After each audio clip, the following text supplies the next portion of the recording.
just because there's a lot. But You're I'll do it. And I'm live! Oh my goodness. There it is. Did you ever watch Wayne's World when you were a kid? No. What is It's like it? 5, 4, 3. Oh, am I? And he does that. That's what I need to get him to do. How are you doing? I'm doing great. Maybe, it's good to be with maybe you. bring that up to your beautiful face just a little bit just more. right there. Yeah. When did you shave your head? At what point were you like, I give up? Yeah. I asked that for a reason. You're not even close, man. Well, Yeah, I was already at the point where my head was cold by the time I started shaving it. Blaze was born, and I figured, this is the time. You look good with a shaved head. I don't know. So, because I'm going back every month. I'm like, gosh, it's like, and I said to my wife, if I ever have to shave my head, I need to grow my beard. I can't have no hair anywhere. Yeah, then you just, I was about to say, somebody accused me of, or not accused me, not at all accused me. Somebody thought I was a cancer patient when I did that. And I thought, I got to get a beard. This is, But it's amazing how younger people look if they're going bald and then they shave. And not just shave, but if they have a bit, like I told Michael Lofton this, I don't know if you know of him from Reason and Theology, but like he's, I think, going bald. I think that's fair to say. I don't think I'm throwing him under the bus. And when he's got like a little bit of fluff. Do you think he knows that he's bald? When he's got, yeah, he does now. He just learned about it on Pints with Iguanas. But then he shaves it. I'm like, oh my gosh, dude, you look so much younger. It's funny. Well, it feels so much better. Like, you're more aerodynamic. Speed increases tremendously. Yeah. I haven't bought shampoo in years. Yeah. What do you do? No need for this? You know what? I just scratch it every once in a while. Stuff It falls goes out away. of it. Yeah. Well, it's always good to have you on the show, brother. Thanks, dude. We're going to be Appreciate talking a lot about friendship today. How does that knife look Thursday in the middle of the table? Should I take that out? Actually, it's in focus. Which means everything else isn't. No, it's like just barely on like the focus like depth, so it's okay. Okay. It just looks a little odd. You are doing amazing work at the Steubenville Workshop that's sometimes referred to as... Or we can't say that. No, go for it. What is it? Yeah. St. Joseph Workshop? Yeah, or? the College of St. Joseph the Worker. So we're currently in this certification process with the state, and it's going really well. The office is really lovely to work with, but they are so behind, backlogged, the understaffed, legally forbidden to do overtime, and so our launch is kind of in limbo a little bit. But we're really excited to push forward the everything that we're doing in our local workshop. Where you've come, you've done some projects, and this summer we're going to be doing 2 3-week courses in timber framing, which I'm just really excited about. And people can come from around the country to do that? Yeah, they're already signing up to do that. We have quite a number signed up already. It's timber framing. It's kind of the traditional way of doing carpentry. If you were going to build a house 1,000 years ago, 100 years ago, maybe a little bit more than 100 years ago, you're going to use this traditional method of using larger beams and this mortise and tenon method of joinery. It is something that lasts through the ages. If you want to build a building that actually has structurally sound for millennia, you're going to choose timber framing. Like if you go back and you look throughout Europe, all these beautiful buildings, they're made out of stone and it's all timber framed. Notre Dame, which is being rebuilt right now, that is all classical timber framing methods. And the stuff that we're building today, for the most part, it's not going to last much longer than 50 years. But even if it did last longer than 50 years, we probably would tear it down because it's not pretty. This is has a structural longevity to it. It has an aesthetic longevity to it. It really is the foundation of our carpentry world. And so we're really excited to teach people this trade that really should be preserved. But even more than that, we're going to be doing an hour every morning studying the theology of work. So wedding together the head and the hands. So just so people are really clear, we are trying to, this is an ad. This is totally an ad. We are trying to get you to come to Steubenville in the summer to live here for 3 weeks. 3 weeks. Yep. And to learn timber framing. Yep, that's it. I kind of want to do it. I'm going to do it. Are you? Yeah, I'm really excited. So if someone's watching right now, because we have a lot of people too who are discerning moving to Steubenville, so coming here for 3 weeks in the summer might be a beautiful way to do that. Where are they going to live, and how much does it cost, and who can come? Yeah, great question. So we do have limited free housing available. We're trying to get as much of that ready and to go as we can before everybody comes in June. How much does it cost? It's $2,500, which is about a third the price as what other programs like this cost around the country. And for whatever it's worth, and they aren't those aren't Catholic timber framing schools, and they won't do the theology of work bit as well. So we've tried to make it as affordable as possible, and to be able to come relocate here for a little bit of time. It's probably easier for some mature high school students, college students to do that. But if you're discerning a move to Steubenville, I mean, this is a great opportunity. That's cool. for So you would take high school students. Presumably, they'd have to come with a parent if they're I under think 18. that's a better idea. I mean, we can, depending on whether or not they know somebody here, that could work out well. That's really cool. 3 weeks, and how many hours a day would people be? It's a 9 to 5 thing. Yeah, it's a full day. So if someone like me who knows almost nothing about this sort of stuff, after 3 weeks, 9 to 5, what will I know how to do? So we are actually going to be putting together a large workshop and a gazebo during that time. So with those 2 different courses, we'll be doing one a gazebo, one a workshop. And this will actually, one of them I'm paying for because I want this workshop at my house. That's amazing. Yeah, and then another group in town wants to put this gazebo together. And so this is like real projects that we're doing and then selling to other people. So you will have a high enough competency to be able to produce something that's sellable, actually. Okay, but if it's a group of people putting together a workshop or a gazebo, when I leave, does that just mean I'd be able to do this if I had a bunch of other people? Like, am I learning just bits and pieces of the workshop? No, that's a great question. You will know the traditional forms of joinery for timber framing, but the thing about timber framing is that it's an inherently communal way of building. You need other people because the timbers are just so large. Yeah. So it practically leads itself to friendship, to communion, to having a common work with other people. Okay. Well, that's awesome. All right. So if people want to sign up for this 3-week course in Steubenville, come live here for 3 weeks, learn how to do something awesome. Maybe fathers could come with their sons or daughters. Yeah, that'd be amazing. We'll put a link in the description below. And what does that link take people to? Does it take them to the page, gives them all the info? Exactly. Yep. It's already in there. Good man. Thank you. Real quick. So since people are going to be, since this is a big part of it, could you tell people who's going to be teaching the theology of work parts? Ooh. Yours truly. Yeah. So I'll be teaching that section, and what we'll be doing for that time is starting with Laborum Exercens, John Paul II's encyclical on the theology of work, before moving on to an encyclical by Benedict XVI, and then we'll actually read Laudato Si at the end, which is probably the best work that Pope Francis has done. So if you want reasons to like Pope Francis, that will be an encyclical to read together.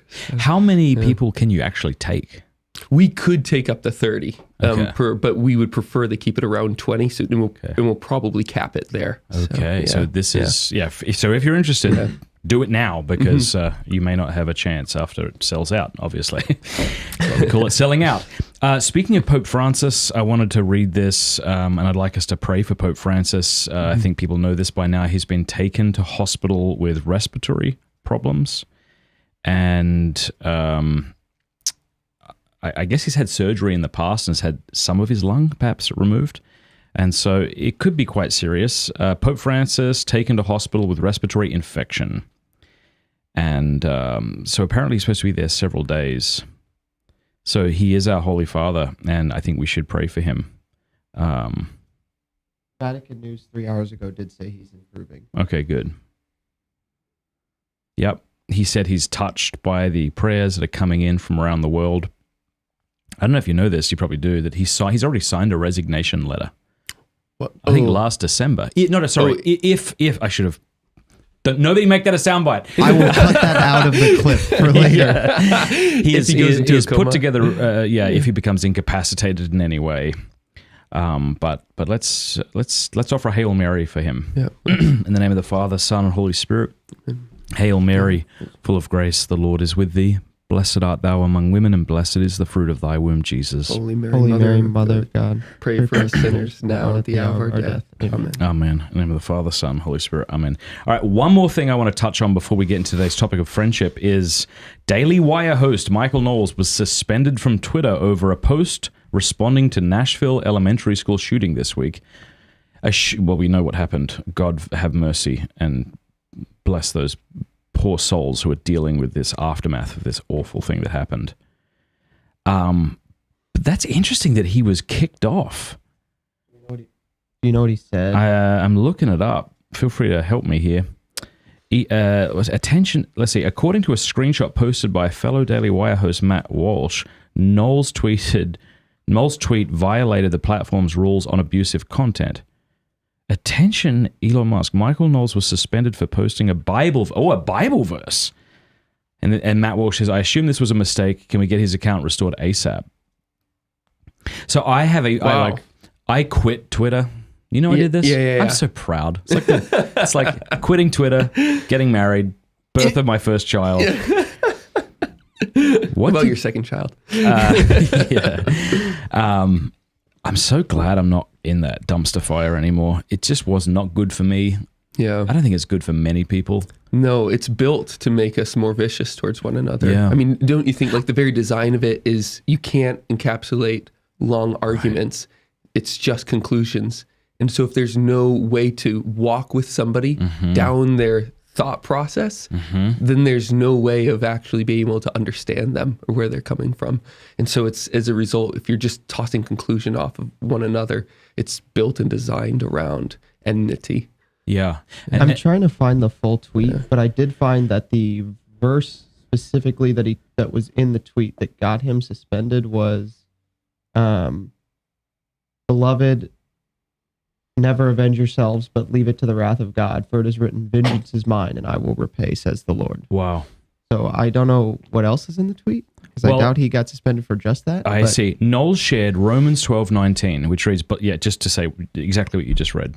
Never avenge yourselves, but leave it to the wrath. I mean, if anything, you could take that in the most beautiful way and say, like, this horrible thing has happened. Someone targeted a Christian school. Yeah. We shouldn't avenge ourselves. When you start getting banned from posting Bible verses. So he linked to the Daily Wire article on the Trans Day of Vengeance that has been scheduled for April 1st for a while. Oh. So I believe he was...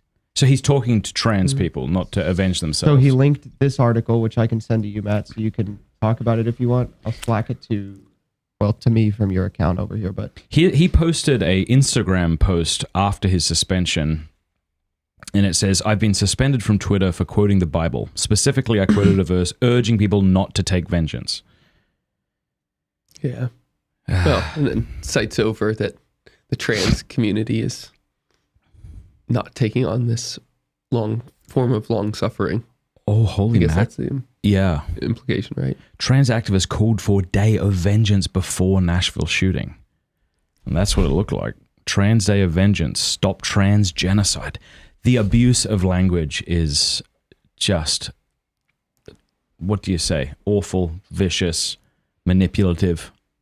It's one a result of the breakdown of friendship, you could say. Yeah. Let's get to that then. No, it really is. Yeah. We would really have to use correct language. I mean, this is, what's his name? Anthony Eslon talks about this. It's so necessary to use words correctly. It's like when you call abortion healthcare. Or I just had a fellow on from Canada the other day. They know they're moving away from assisted suicide or euthanasia, and they're now calling it MAID, which is what again? An acronym for medical aid in dying. It's like, who's going to be now? You're going to be opposed to that? Are you opposed to medical aid in dying? It's like, yes, because I'm against killing innocent people. But this idea of genocide, the idea that anyone is declaring genocide, is insane and just incorrect. Incorrect. You would think that a Trans Day of Vengeance would be what got banned, not Michael Knowles calling for people not to take vengeance on people. When does Musk actually close on Twitter? Oh, he's closed. He has. Yeah. So he's I'm made some amazed changes. that more of this change hasn't already occurred. So what's happened recently is because I've been paying attention to this, is there are still, so because Twitter had integrated a lot of their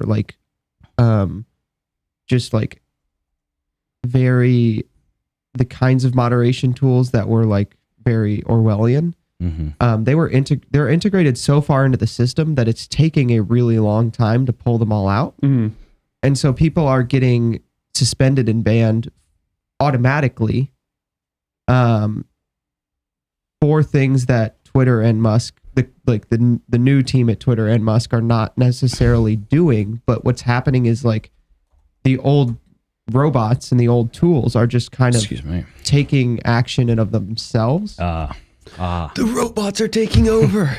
Like one of the things that happened. One of the things that happened. It was dead. People know what we're referring to. The humans are dead. I have no idea what you guys are talking We about. took poisonous gases. And we poisoned their bottoms. Actually, their lungs. Binary solo. Sorry. What is happening? The flight of the Conchords, baby. Okay. One of the things that happened recently is Vince Dow, who's a young man who's a medium-sized political commentator, was reinstated. That's his official bio. Like he's a medium size. He was reinstated on Twitter, but one of the accounts that he had made anonymously to work around the ban was found out to be a ban workaround, and so the robots automatically were like, oh, this account and this account are ban evading, so ban them both. Yeah, to your point about whenever a social media seeks to truncate your speech, it inevitably becomes pernicious. It's it's part of the reason TikTok is so pernicious, and I think it's the same thing with Twitter. As you say, you can't. It's not about reasoning with people, and it puts you in the mind frame that you're not open to reasoning. Like no one goes to Twitter for deep philosophical reflection. They go there for quick hit bits and curiosity and. I think that's absolutely right. And this actually leads really well into our topic today because do you remember when things like MySpace and Facebook started taking off? Absolutely, yeah. And we started talking about friends, like I got this many friends. Yeah. I think that is like illustrative of the fact that friendship has broken down in our society. And I think I'm going to do a Twitter poll. Actually, could you do I'm going to do it right now. Sorry, I just realized I can do that. I want to do a poll on YouTube, not a Twitter poll, a poll on YouTube. Do you have a close friend? Yes or no? I'll be interested to see if people, what they say. Because I think a lot of people are saying, I'd love a close friend, but I don't. I have acquaintances, or I have some people that I bump into from time to time, or I have an old friend from high school I guess I could call, but not somebody that they do life with, as it were. Totally. No, I think we've totally devalued the term, beginning with Facebook, and that devaluation has only made it more looming in our mind's eye, thinking about friendship all the more. Meanwhile, we have fewer and fewer. I mean, C.S. Lewis said this 80 years ago, that most of us go through life without a real friend. I mean, and that was a problem 80 years ago. How much more is a problem now? You do have these polls for whatever they're worth. I mean, I've seen some out of like Time Magazine and stuff that from 1989 to 2017, the number of people that report having a close friend has gone down by a third and such. I mean, it's just traumatizing to actually see some of these numbers. But part of it is also just getting our language right, as you're just saying, is that we don't even know what a friend is. We don't know how to identify it. And thus, when we have a chance of really coming into communion regularly with someone, we don't really know what to do with our hands, I mean, it's kind of one of those strange problems. Like, we don't really know what friendship is, so we don't really know how to be a friend. So it'll be great to have a little conversation with you about that today. Yeah, it might be helpful just to begin with the definition. I mean, you and I have been looking through Thomas Aquinas' commentary on the Nicomachean Ethics. Aristotle talks about friendship. Is it 4 kinds of friendship or 3? 3, yeah. Thank you. 3 kinds of friendship. We have some, but 2 of them aren't really friendship, he says. Right. So, so that makes it all the trickier. Well, let me allow you to do that. Do you want to help us understand what friendship means? Sure. Yeah. So I will take it from St. Thomas in particular, is that friendship and love are synonymous terms. We use them in different situations and settings, and so they're logically different, but essentially they're the exact same thing. Friendship is charity. And then there's these 2 major components. There's maybe a few more we can add in there as we go on, but there's 2 major components to friendship. That is, one, willing the good of the other, and uniting with them. So there's this mutuo inhatio, this mutual indwelling that happens in friendship, where we're actually with one another, helping one another, walking with one another, that there's something there that is necessary, some action that is necessary, some joint activity that is necessary between two people for friendship to actually occur. As C.S. Lewis put it, you actually have to be traveling to have a traveling companion, and that's a necessary component to friendship. Two things that kind of look like it often, and this is kind of the two other forms of friendship that Aristotle originally brings out, is the friendship of pleasure and the friendship of utility. Yeah, and he says that these are friendship by analogy. And I think that's a really important term to consider, because when you're making an analogy, comparing one thing to another, there's always a greater dissimilarity than there is similarity. And so, this is not to say that these relationships are bad. Not at all. Yeah, no. I mean, I guess that should be. Yeah, we need to say that right off the bat. We need to say that. I mean, people at your work that you get along with only because you share the same piece of carpet with, that doesn't make that a bad thing. No, not at all. And actually, in St. Thomas, I mean, Aristotle was a pagan. We should put that out there. He got a lot of things wrong.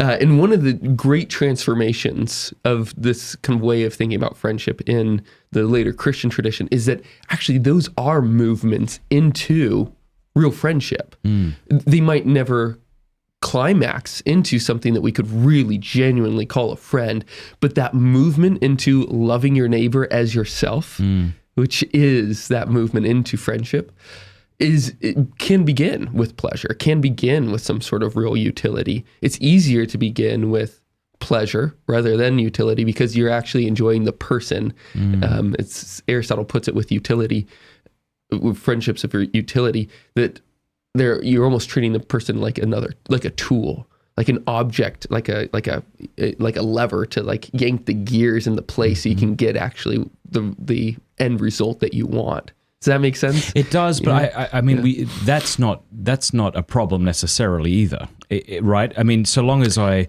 don't subordinate your good, say, to the good of a pleasure, like that's possible. Say, like if I use someone in a sexual way, right? I'm subordinating their dignity to the good of a selfish pleasure. But I mean, there are all sorts of ways we make use of each other. I go to the coffee shop, or you just did, right? Yeah. You made use of the barista. Yep. But you're not subordinating her good or in any way. You're not devaluing her or taking advantage of her or him.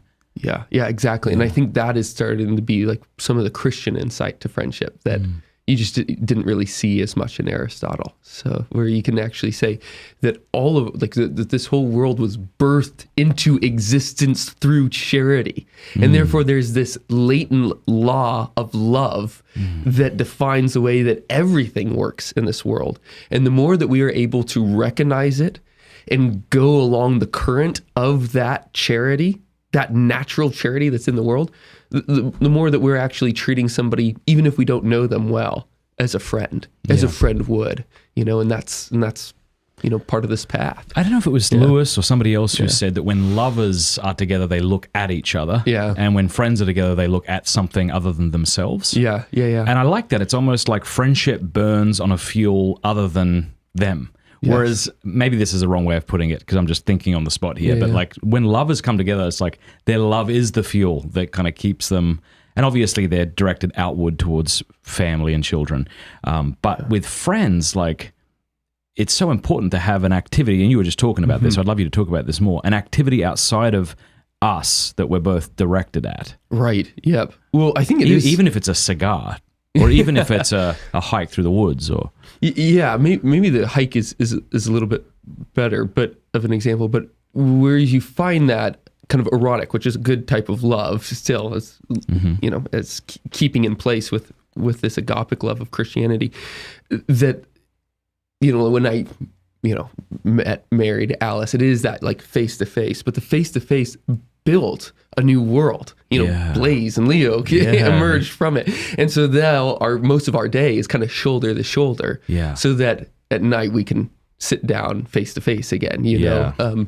And whereas it's kind of an opposite situation with the friendship where you are working shoulder to shoulder, creating a new world that then you can sit down and turn to one another face how to face. interesting. You know, So would you say then, and please correct me if I'm wrong, Yeah. because I'm thinking this through, but so with an erotic couple, it may begin face to face, but then is directed outward in order to become back face to face. With friendship, it usually begins shoulder to shoulder, and then in that camaraderie, in that activity, we grow close to each other and then can share our lives with each other face to face. I think that's right. Yeah. And so there's so many of the kind of pernicious things that we're hearing about friendship today, or even just directives post the lockdowns, is that, I just want to sit down with somebody face to face. And that's obviously great. But if all of our activity with our friends is just getting a beer with one another and kind of like spewing out life to one another, then that's not really the fullness of friendship that we could be enjoying. Okay. To actually have a common work that is going to bind us together Yeah. in some really powerful and deep ways, that we are collaborating with one another in our construction of the kingdom of God here on earth. Man, that's a real fraternity. That type of fraternity is the crux of a real friendship, where we are recognizing ourselves as brothers with Christ, under God the Father, and welcoming in his world in which we can enjoy one another more fully. So friendship needs a common love. Yeah. Right? Needs a third. A third thing. Yeah. There's like this triadic nature of love. Whereas if we are just kind of sitting together and the cigar or the beer is like the excuse to be with one another, I see. This is going to sound terrible, it almost has that erotic element in it that's primarily defining it, that I'm here just precisely because of you. I see. But but a real friendship, as C.S. Lewis likes to say, is not jealous of the other person. It welcomes more people. It like spawns. It says, yeah, come join us. We would love for you to be with us, and to be able to then take that enjoyment of one another, that kind of multiplying effect of friendship, and bring that into the world so that we can start to transform it together. So could you say that it's appropriate for lovers to be jealous in a certain sense, but not for friends? Yeah. And I mean, I could guess as to why, but why do you think that is? Well, I suppose there's not the same.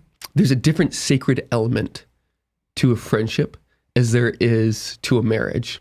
We'll say, like the sacred element within the marriage is sacramental. It is nuptial. It is approaching some real form of exclusivity of bodily self, but my spirit is something else, actually. It's something that as I am trying to become more virtuous and to ascend into God, to actually be deified, right? What does that mean, actually, that to be entering into God? It means that I am going to be more like him, meaning that I'm going to be more inherently personal, that we can, as we go closer to entering into God, whose name is love, meaning his name is friend too, if those are interchangeable terms, then in being able to be friends with everyone, then my movement into that form of deification, which is the sacral element of that relationship, is going to be expansive in a new way. Yeah, it's funny when you even just look at secular society and how people talk about bad friends. Yeah. We all kind of get it, even at a rudimentary level, even without Christian teaching. You'll hear somebody say something like, when I hit rock bottom, I knew who my real friends were. Right. And that's sort of exposing friendship of utility, as it were. They died away, and then those who still love me are around. Or even vicious friendships where... Or pleasurable in that case, because like people, he hit rock bottom, he's not fun to be with anymore. Yeah, that's right. Or there's also those friends, you might call it a vicious friendship, where I don't will your good. Like it might be it's that you either utility or pleasure, again, where I only like you because, I don't know, we go to the strip club together, or we we do something deeply immoral together.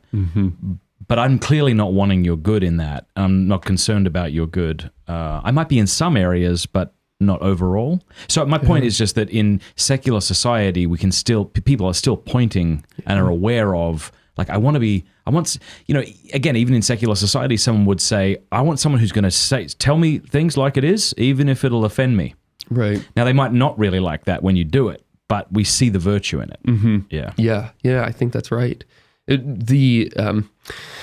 don't know, I think that this is something that, because God has naturally placed it on our souls to desire him, that we're going to naturally desire friendship with one another, because that is kind of the movement and path to him. But Mark Barnes and I chat about this a lot, is that those kind of two elements of friendship, of pleasure and utility, are absolutely supposed to be part of a real friendship. That's why you can actually even call it an analogy, because those elements are kind of proportional to the relationship itself, but it's like they are within it as well. It's kind of univocal in that regard.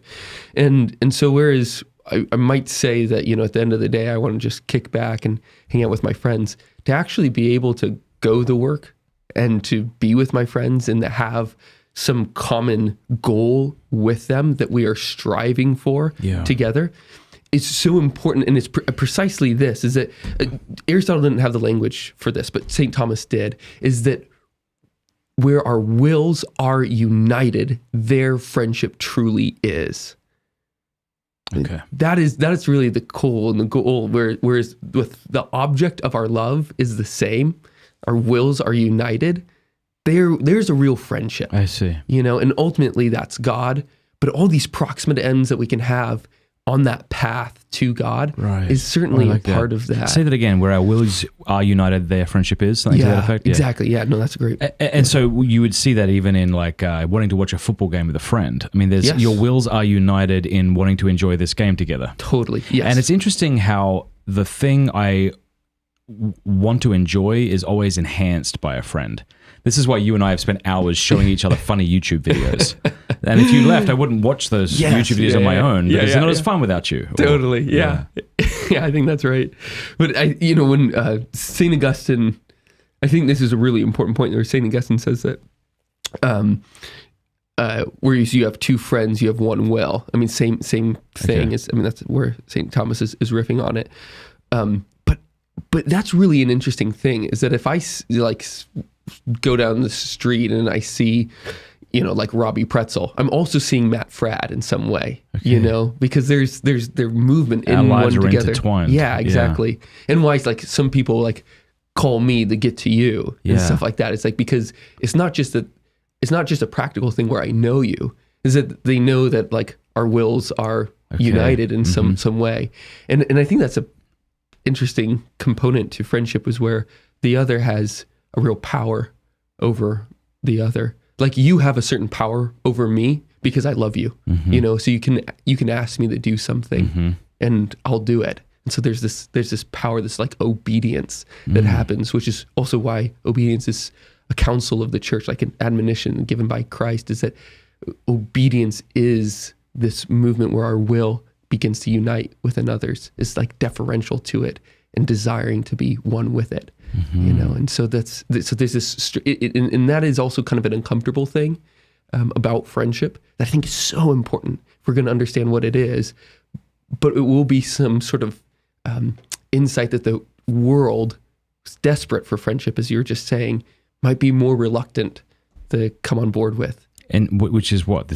Obedience to another, like a real deference to the other, allowing that person to have a real power over you. Yeah, I want you to talk about that more, because it does at least initially sound contrary to what we said earlier about love not being jealous.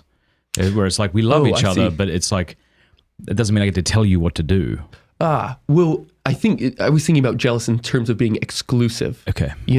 So I can have this type of deference to a number of people, so long as our wills are all in line, they hopefully won't contradict, but as long as there is this sort of real desire to unite with one another, not just wishing the other well, but actually uniting with them, to that second pillar of friendship, then there's going to have to be that sort of love that is willing to bend over backwards for the other person. Oh, I see. And so that's a nice way of putting it, because that's more a colloquial way of putting it that people are aware of. If you love someone, like a good friend, doesn't a good friend seek, when appropriate, to bend over backwards for you? And Yeah, everyone will be like, of exactly. course, I hope so. Yeah, But obedience. that's what we mean. It's obedience. That's what we mean by bend over backwards. I think so. Yeah. Even when we might not at first see the end that the person has asked us or has asked it for. So it's like if I ask you to come over and bring me a jug of milk or something like Yeah. that, it's like you don't know why I'm asking for it. You just Right. do it. But I feel bound to you. Yeah. Like, of course. Yeah. There's just like, and so patience is kind of a sign of, this is in the dialogues of St. Catherine, so I'm just riffing off of that, where Always patience good thing is to a riff sign off of obedience. Okay, yeah. And I think, I always get on my soapbox about telephones or cell Let's phones. get on it. Right. Jump on there. But isn't it true, though, where it's like that kind of blurs the line, blurs the line between friendships of utility and like real friends, and we're both making demands upon each other. Like we get a series of text messages. Some are from someone we haven't talked to in years, or someone might just be like a business associate who got our number, and then someone might be someone I do life with, like yourself, who asks for the jug of milk. Right. But sometimes we feel this I feel this anxiety because I'm like, what's my responsibility to all of these emails that I might get, or all these text messages I might get from people who I'm actually not in communion with? Yeah. Like, surely I'm not responsible for all of them, because if I was responsible for all of them, I wouldn't therefore be responsible for my family, because I wouldn't have the time to be. Right, yeah. And so making that can be a difficult discernment. Yeah. Well, that's true. I do think.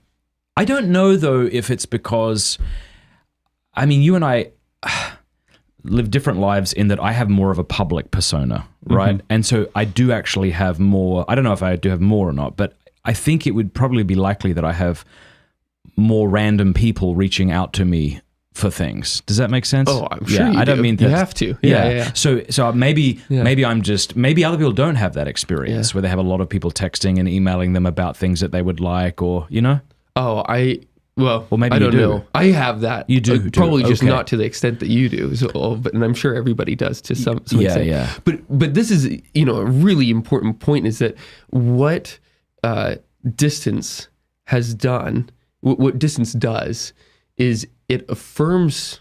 Well, let me back up here. So, say you go down to Guatemala or something like that. Yeah. Crazy, outrageous thing to do. Mm-hmm. Your distance creates some sort of void in my life, whereas my day-to-day is now dependent on Matt Fradd in some way, where I'm used to being with you, right?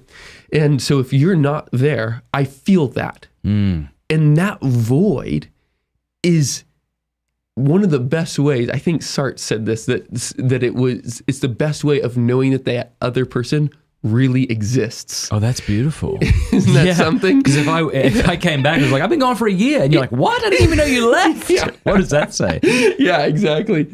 And so, having that distance means that there's something then to either just sit with and kind of appreciate, and hopefully that leads us to praying for the other person, because that is the best way that we can unite with another who is not there. But it also can lead to some sort of real labor to get in touch with the other person, like getting out the piece of paper, to writing the note, to sharing something that is uniquely my own, my handwriting, my thoughts. But if I whip out my phone and I do that, then there's actually not the same labor there on two points. One is that my work is actually the work of the tech billionaires over there who are making it all easier for me to do this. Is that it makes me think that I'm doing something. I'm getting out my phone. I'm sending Matt a message, or I'm giving him a call. But really the labor is another's in that situation. There's not as much of myself that I can give. My handwriting, the lack of long form and stuff like that, that's not available, say, in a handwritten note. There's plenty of ways to poke into this, but go with me here for a bit. But the bigger problem, I think at least, is that we can have some sort of communication without any collaboration in a common work when we're apart. Again, there's ways of overcoming that. The whole idea of working from home thing is, manifests that. But it's not the default, and it's not the obvious thing, and particularly it's not the the clear thing when it comes to a friendship with another. Like we are now missing that common work of where we are. And of course, if we're present to somebody afar, then we're not present to where we are here. And that means that we may be committing some sort of, oversight on the common work that we are supposed to be achieving presently. Does that make sense? Yeah, it does. Yeah. And being human creatures, it really is like video calls are really no substitute for being in the same room as each other. I would even say like having a common work where I do it in Steubenville and my colleague does it in Arizona and my other colleague does it in Atlanta. There's no substitute for like working together, flesh and blood in the same room. Yeah. It's just not. I mean, we all realize that. As soon as COVID lockdowns were over, it was very important to me to stop doing Skype interviews, which I did for a bit throughout that time. But this is what I really like. I really like sitting with another human being. And everybody understands that. Everybody who comes to the studio understands why this is better than a Skype interview. Everybody who watches the show prefers it when, like if I do an interview and people think it was going to be in person, they find out it's a Skype thing, everyone's disappointed. Yeah. Why do you think that is? I think you probably can't get away from the fact that there's like a millisecond delay between when I say something and you respond on Skype. Like there is that barrier, but I don't know. It's just it's more human to sit across from another person and look in their actual eyes as opposed to looking into a video camera. It's it's less personal, and we want what's personal. Yeah. What do you think? Yeah, I suppose that has to be part of it because technically you're watching a recording. That's true. On Skype, right? But maybe it's like friendship. I want to watch someone else's friendship.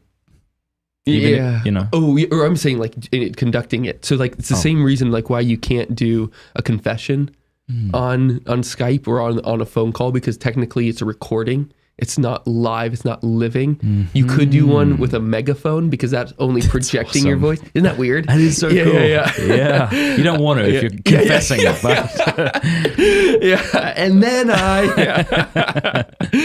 but I suppose that has to be part of it, is that even like our souls know the real from the recorded in a way that we might not be able to at first articulate or understand the importance of. Yeah, that's an interesting topic. You could write a whole dissertation perhaps on this. I'm done writing a dissertation. Congratulations. One and done. Thanks. Yeah, now, you've received your doctorate? I'm done, yeah. Dr. Jacob Imam. That's terrific. Thanks, brother. I think I joked with you that if I spent that much time, I'd be demanding everybody to call me doctor. Yeah.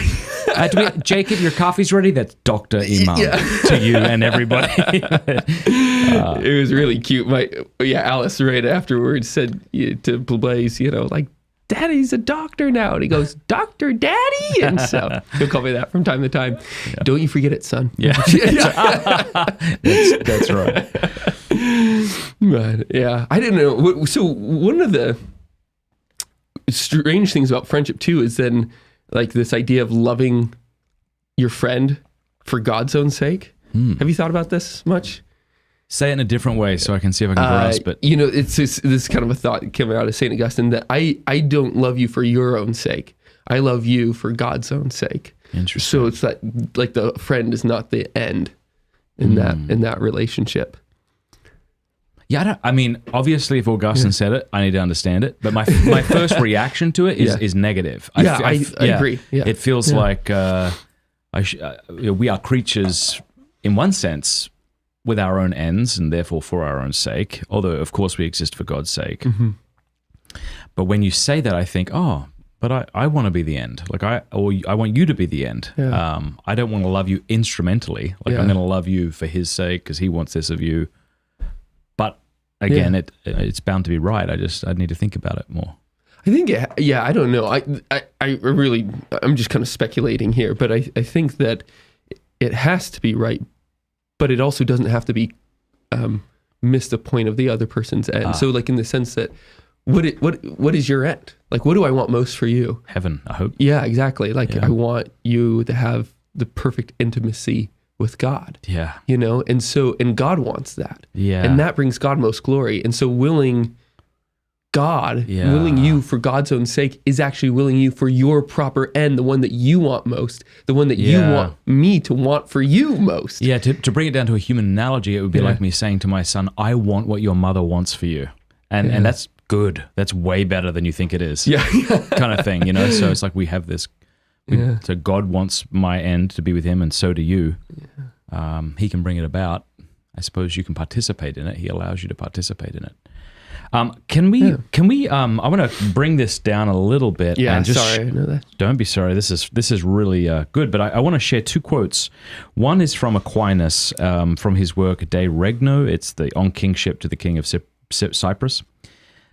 He says this: first of all, among all worldly things, there is nothing which seems worthy to be preferred to friendship. Friendship unites good men and preserves and promotes virtue. Friendship is needed by all men in whatsoever occupation they engage. In prosperity, it does not thrust itself unwanted upon us, nor does it desert us in adversity. It is what brings with it the greatest delight, to such an extent that all that pleases is changed to weariness when friends are absent, and all difficult things are made easy and as nothing by love. We could just take 3 words at a time and spend 10 hours. Let's do it. Yeah. Yeah, this is a particular, drag me back down if this is too abstract, but something that you read in Aristotle is that he keeps jumping to this political conversation when talking about friendship. And then St. Thomas does so again in the commentary and then elsewhere in the Summa. And the idea there is that every civilization begins with a group of friends. I mean, C.S. Lewis repeats this same thing. Every civilization begins with a group of friends. Yeah. I mean, what is civilization? Civilization is just the order of a particular known, identifiable people. Right. So here in America, it's very hard because we're an empire. We can't tell where one city begins, where the next ends. Yep. And St. Thomas actually says that's a telltale sign of a dying civilization. Oh, well, he was, he'd be right about that. But that makes sense because, friendship has to precede civilization. For a civilization to get off the ground, we need a common love and a common good to work towards, right? Yeah, exactly. I mean, this is a heresy of the modern world where we say actually civilizations began with enmity, with hatred, with the desire to fear or of overcoming your fear that other guy is going to kill you. So you make a truce, some sort of stalemate. Whereas in the Catholic tradition, it's completely flipped over its head and said, actually, no, it's because the other person loves the one, loves the friend, that they want to spend that time together. And that, again, it multiplies. You build the world with one another. And so in Thomas's line is that every civic association is encapsulated by friendship and that it grows out of it. Yeah. So I think that's a really important thing for us today on a number of fronts, but recalling that friendship is that union of wills. It means that we have to, if we're building something new, like here in Steubenville, we're trying to revitalize this dilapidated Rust Belt town of ours. It means that if we're really going to be successful in it, it's going to emerge out of our friendship. Like Steubenville is, in an approximate way, our common work. And that the way in which we're going to have a real structure, a real hierarchy emerge out of it again, in a really good way, we might say, where there's authorities that we trust instead of the city that we distrust or something like that, you might say, is that means that I have to be willing something because you will it and not be for another reason. So this is where I think St. Thomas's understanding of friendship is so much richer than Aristotle's, is because he understood the will, which Aristotle never discusses in all of his work. So if in rulership can happen by an opposing will. So say there's you're in communist Russia and somebody bangs on your door and they tell you to get out and they have a gun, before you and they're threatening you. Why are you leaving? Because I'm afraid I'll die. Yeah, because you first and I'm foremost, afraid I'll lose something. Yeah, exactly. Because it's not the same reason that he wants you out of there.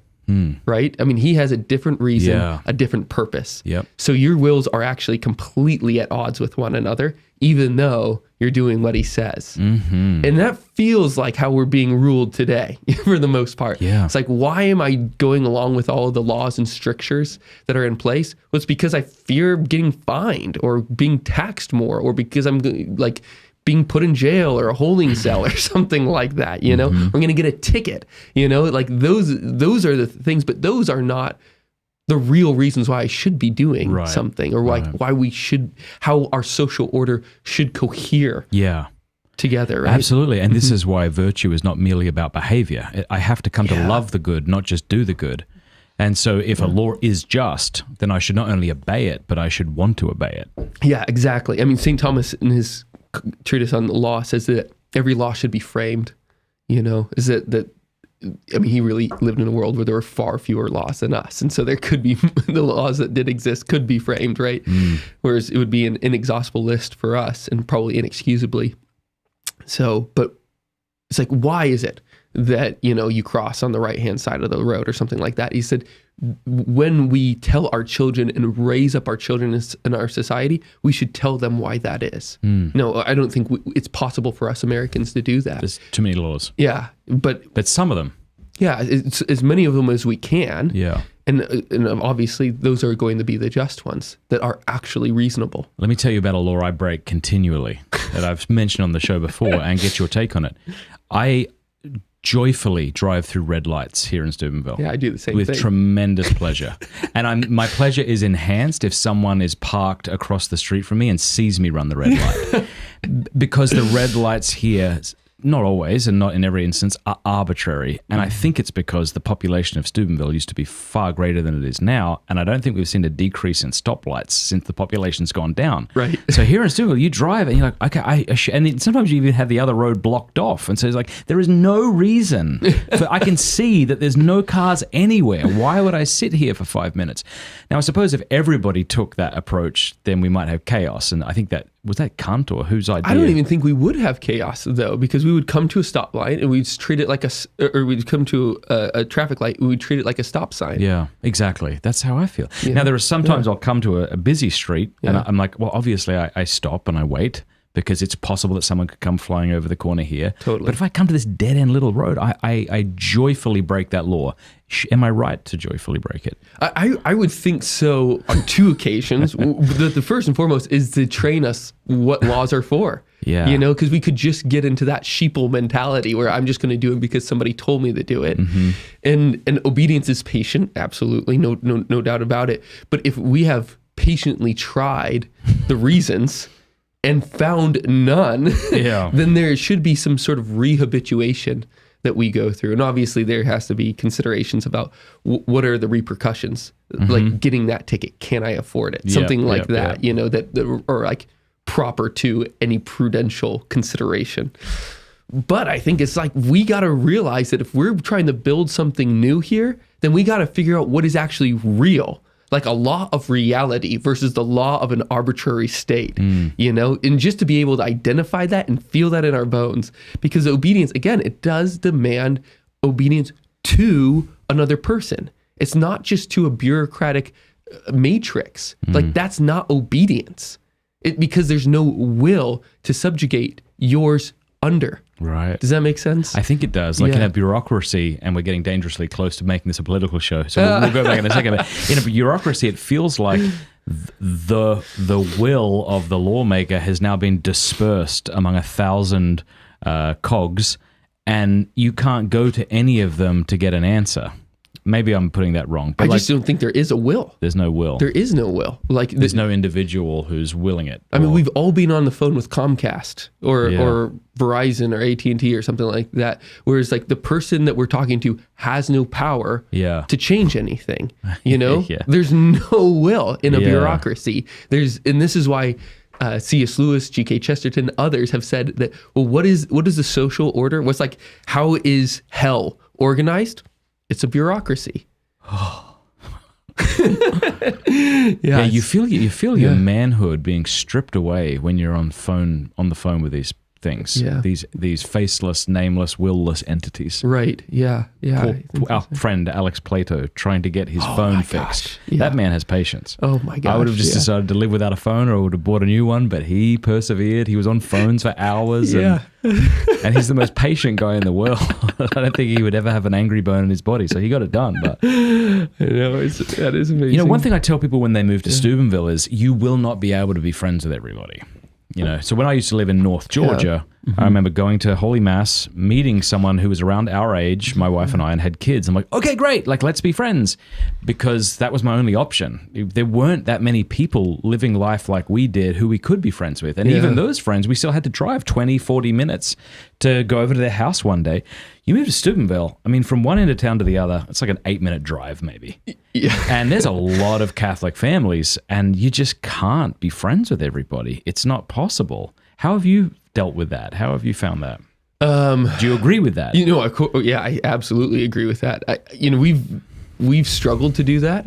You know, at first, when we first moved here, and especially since we're going back and forth between here and England, like whenever we're here, we had dinner with somebody every single night of the week, and it just like destroyed us. And we've since gotten a little bit of our feet, but part of it was like, we just want to know what's going on in this city. We want to know the people of it. And even if we're not going to enjoy deep intimacy with everybody here, we'd like to like just know the folks that we are going to be like collectively living life with, the people that we're praying the Mass with. And so, I don't regret that for a moment. I think we were just so grateful to be able to do that. But our capacity is not God's capacity, you know? And so whereas I think that Christianization of Aristotle's understanding, where it's like that, like goodwill and, decided that real decision to do one little aspect that could unite us together, but that's just the extent of my capacity. I think that's like very real and very good, and like what we should be doing, like habituating ourselves towards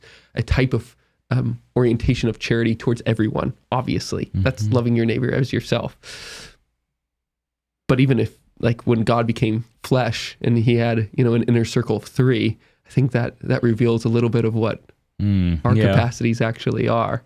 Yeah. And that's just a capacity of our finitude. It's a capacity of locality too, which kind of hurts. And I'd love to chat about that with you as well. But also it's just a capacity of like emotional space, as well. Yeah. I once had, I think it was a bishop, say to me that if you really want to live community, you need to be in walking distance. Yeah. And that seems to be true for me, because we live on Lawson. And, you're a 2-minute drive away, but I see the people on my street a lot more than I see you or Thursday or others. Yeah. And that's, I think, appropriate. Totally. And it's just so healthy. I got this great story of needing a lawnmower. And so I went, I think I texted Mike Welker, hey, can I borrow a lawnmower? And I didn't hear back. And I knocked on his door and he wasn't there. So I walked to the Newtons and I got their lawnmower. And I chatted with the Newtons for a bit, and then I pushed the mower down to my house, and there was Mike Welker with the lawnmower. He was also going to lend me, that's beautiful to me. I just love that. My wife and I were sitting in our chairs chatting. I'm like, hey, should we just see if the Welkers want to do some hookah? Yeah. And they usually do. So we just show up at their house and we hang out, and it's so lovely to have that. I can't express how much joy that brings me compared to where I was in Atlanta, where we had to.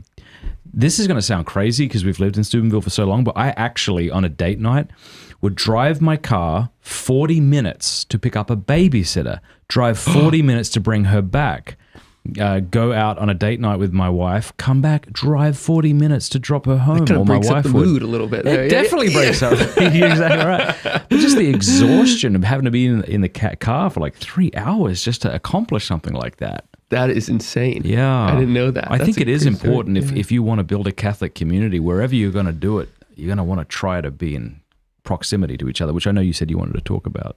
Yeah. On a couple of different levels, and stop me if you don't want to go here, but it's just kind of been on my mind is that a lot of, there's been a lot that's been discussed in recent years about the, I don't know a polite way of putting this, but kind of like the problems of modern clergy, where there's obviously like, some great fights that are going on.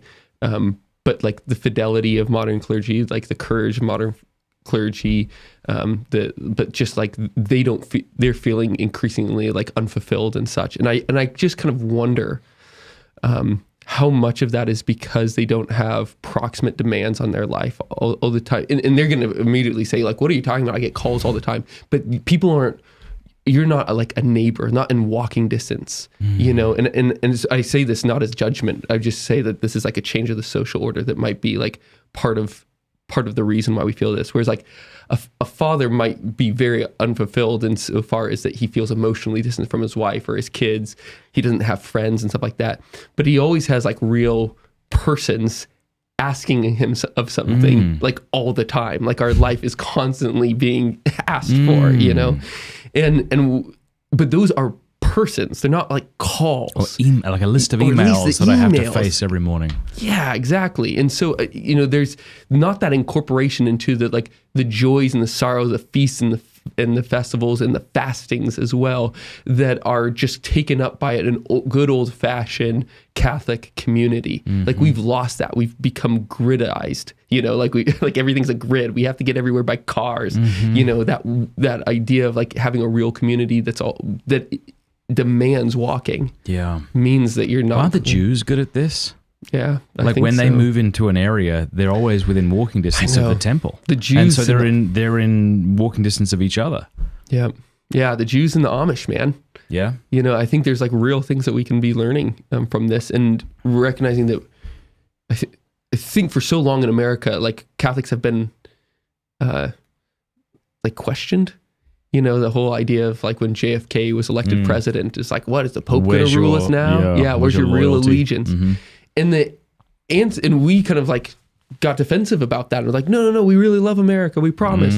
But the answer that we should be giving is like, of course our main allegiance is to the Pope. Like, and that's why we're able to love you better. Yeah, exactly. And we want to actually transform America to where we are evangelizing everybody in Jerusalem, Judea, Samaria, to the ends of the earth, so that we might actually reorient our entire selves, our entire lives to love God more, and our lives are going to look different. And if everybody's converting and everybody's life is looking different, then it's not going to look like what it's looking like today. Amen. We're going to build differently. Yeah. Love creates babies and institutions, as I like to say. I like that T-shirt. We have one. Oh, good. Not for sale. Last August on my month off, I was reading Aquinas, and I just got slapped up the face, upside the head, I should say. What he has to say about the virtue of friendliness. So we're not talking about friendship right now. We're talking about friendliness. And the reason this slapped me upside the head is I've never been, and I think this is because of my own vice, right? I've never been good at putting on a face if I don't feel friendly. And my wife tells me this, and people will share it with me if they feel safe to, is like, you just seemed like really angry with me, or like you didn't want to talk to me. And sometimes it's not that I'm angry, but it's just like I'm not in a mood to talk, or I'm just in a grumpy mood, or I'm very kind of like self-reflective or melancholic. And if you bump into me in a moment like that, like you're the opposite of this. You seem to be very joyful and effusive with people in the best possible way. But like I've had people like come over, like, well, I won't say who, but someone on my street said their wife thinks I don't like them. Oh, yeah. And I'm like, oh no, that's not. I think she's terrific. It must have been that she encountered me on a couple of occasions where I wasn't in the mood to talk. I wasn't in a kind of talkative, friendly mood. And I've tried to justify that by saying, like, look how authentic I am. Like, I don't say those words to myself, but I might say to myself, yeah, I'm not good at putting on a face. Like, that's never, and that we all justify our own sins, don't we? We're like, totally. I'm the kind of person, that's probably not true what you're about to say. Like, let your wife tell me the kind of person you are. That's probably true, But I read Thomas Aquinas. Or you shouldn't be that type of person. Yeah, that's right. And Thomas Aquinas said in this article that you shouldn't be that type of person. And one of the objections was, aren't I being a hypocrite? Like, it was the very objection I was telling myself to justify my unfriendliness towards people. And he said that, no, you actually have a moral obligation to be friendly with people, because people have to live with you. Like, people, in order for community to live in an ordered way and to progress towards friendship, you have to be friendly to each other. One of the arguments he gives is you may not enjoy this person, but you should love them at least in how you love mankind as a whole. And which is kind of the opposite of the Dostoevsky idea of I love mankind, but I hate my neighbor. So I just thought that was really good. Is that benevolence? Is that his article on benevolence? I think it's something different. It might be. I'll look it up too while we talk, because I found that really. That was really good. So I don't succeed at this all the time, but I really try to open myself up to people who I encounter at Leo's or wherever else in a way that I wasn't trying at all before. It's like if I wasn't in the mood, I wasn't in the mood. You're like setting the occasion Question for virtue. 114, the friendliness, which is called affability. There it is. Affability. Whether friendliness is a special virtue. Yeah. Awesome. And he says it is. That is so beautiful. Yeah, because you're just, just as you can get into the occasion of sin, you can set the occasion of virtue for somebody else. Mm-hmm. And just having that warmth does it. Yes. So, that's really good. Yeah. I have a question. Go for it. So we're talking about friendships and genuine friendships and friendliness. Mm-hmm. But since we're on the internet and we're talking about demands on people through the internet or from people you don't really know, could you guys talk a little about the phenomena that's developing on the internet of parasocial friendships? Yeah, you've brought that up to me before, and do you understand this? It's the idea that someone thinks they know you because they watch you all the time. Oh, okay. Yeah. Right. Even if they don't consciously think it, the brain starts to develop a similar connection to a person who's never been met in real life. So Thursday feels that way towards Brett Cooper, for example. That's she not works for the Daily case. Wire. I'm just joking. This bit is getting out of hand. The more negatively you react, the longer life it's going to have. Totally. I know, but at this point, I just have to. If I stop objecting, and then the bit dies off, people are going to think the bit died off because it's true. I'd rather object. What's wrong with Brett Cooper? Who's Brett Cooper? Oh, Thursday is obsessed. He's got a photo behind him there, and that's her. Yeah, that's her there. Yeah. It's basically, it's a woman who works for Daily Wire. Okay, cool, great. Okay, speaking of friendship, Bob Lesniewski cut my hair last night, and can you see he actually cut my head? Oh yeah, twice. Oh my god, twice. Hold on. Can you zoom in on my head, or can you? No, because Jacob's head is in the way. Sorry. Can you see that cut line? That is a large cut. Yeah, I didn't even really feel it. It must have I bled just a good started bit. bleeding. He's like, "Oh, dude, I'm so sorry," and I'm like, "I didn't even feel it." You know? He's like, "Why did you say ouch or Was something?" he using trimmers? Yeah, he was putting a part in my hair. How did he do it with trimmers? Aren't those supposed to not be able to cut you? Yeah, I don't know. He said he had sharper ones before. Maybe he pressed too hard. I don't know. But that is another example of friendship, cutting your friend in the head. No, but like that is another example of friendship, though, in all sincerity. Totally, to be able to call my friend and be like, "Can I come to your house? You cut my hair. I'll bring a bottle of bourbon." He didn't drink the bourbon before cutting my head, in case you're wondering if that's how it happened. I'm not convinced. I was assuming that's how it happened. But yeah, what were we talking about? Paranormal. Yeah, Paranormal. Not paranormal. What's a good parasocial? Parasocial friendship. I'm gonna look this up while you. I suppose that that is one of the greatest temptations from focusing on what's around you. Let me read you the definition. Let's do it. Parasocial relationships are one-sided relationships where one person extends emotional energy, interest, and time, and the other party, the persona, is completely unaware of the other's existence. Parasocial relationships are most common with celebrities, organizations, or television stars, which is just a necessary outcome of television and computer and live streaming and YouTube, right? Yeah. Well, we like to say at New Polity is that we meet people online to get them off it. And I meet them online to get them over to locals. MattFradd.locals.com/support. Hey, we're both into that local thing. Yeah. It's exactly the same. Because, that's just where the world is right now, but it's not where your life should be, And so while we are not going to defeat the tyranny of the car in this generation, there will be a place for podcasts, if we, so much as we can transition and pivot our lives to being present and fully engaged. I mean, this is one thing is that obviously we won't go into this, but one thing that we often have to kind of fight against people that live here, and certainly like what we do at New Polity, is that people saying, well, you're just quietists, like you just do local things. It's like, no, we want this for the whole world. We are just physically limited to our bodies, and we can only do work here in Steubenville. And so that's like our main focus. This is all my occasions to grow in virtue are present, within 10 feet of me, and so that's where my focus is. But obviously, I agree with Benedict XVI and all the popes that we should have a world government. It just should look very different from every other type of world government we've ever seen. Anyways, I say that as a preface, not to actually get into it, but a lot of people say, like, look, like if you pull away from news and all these other things, it's like you're like pulling away from the fight. And I say it's like, this is the first time I've ever felt engaged in my life, where I'm actually able to do something and see an impact, where I can actually work for a goal and see it realized.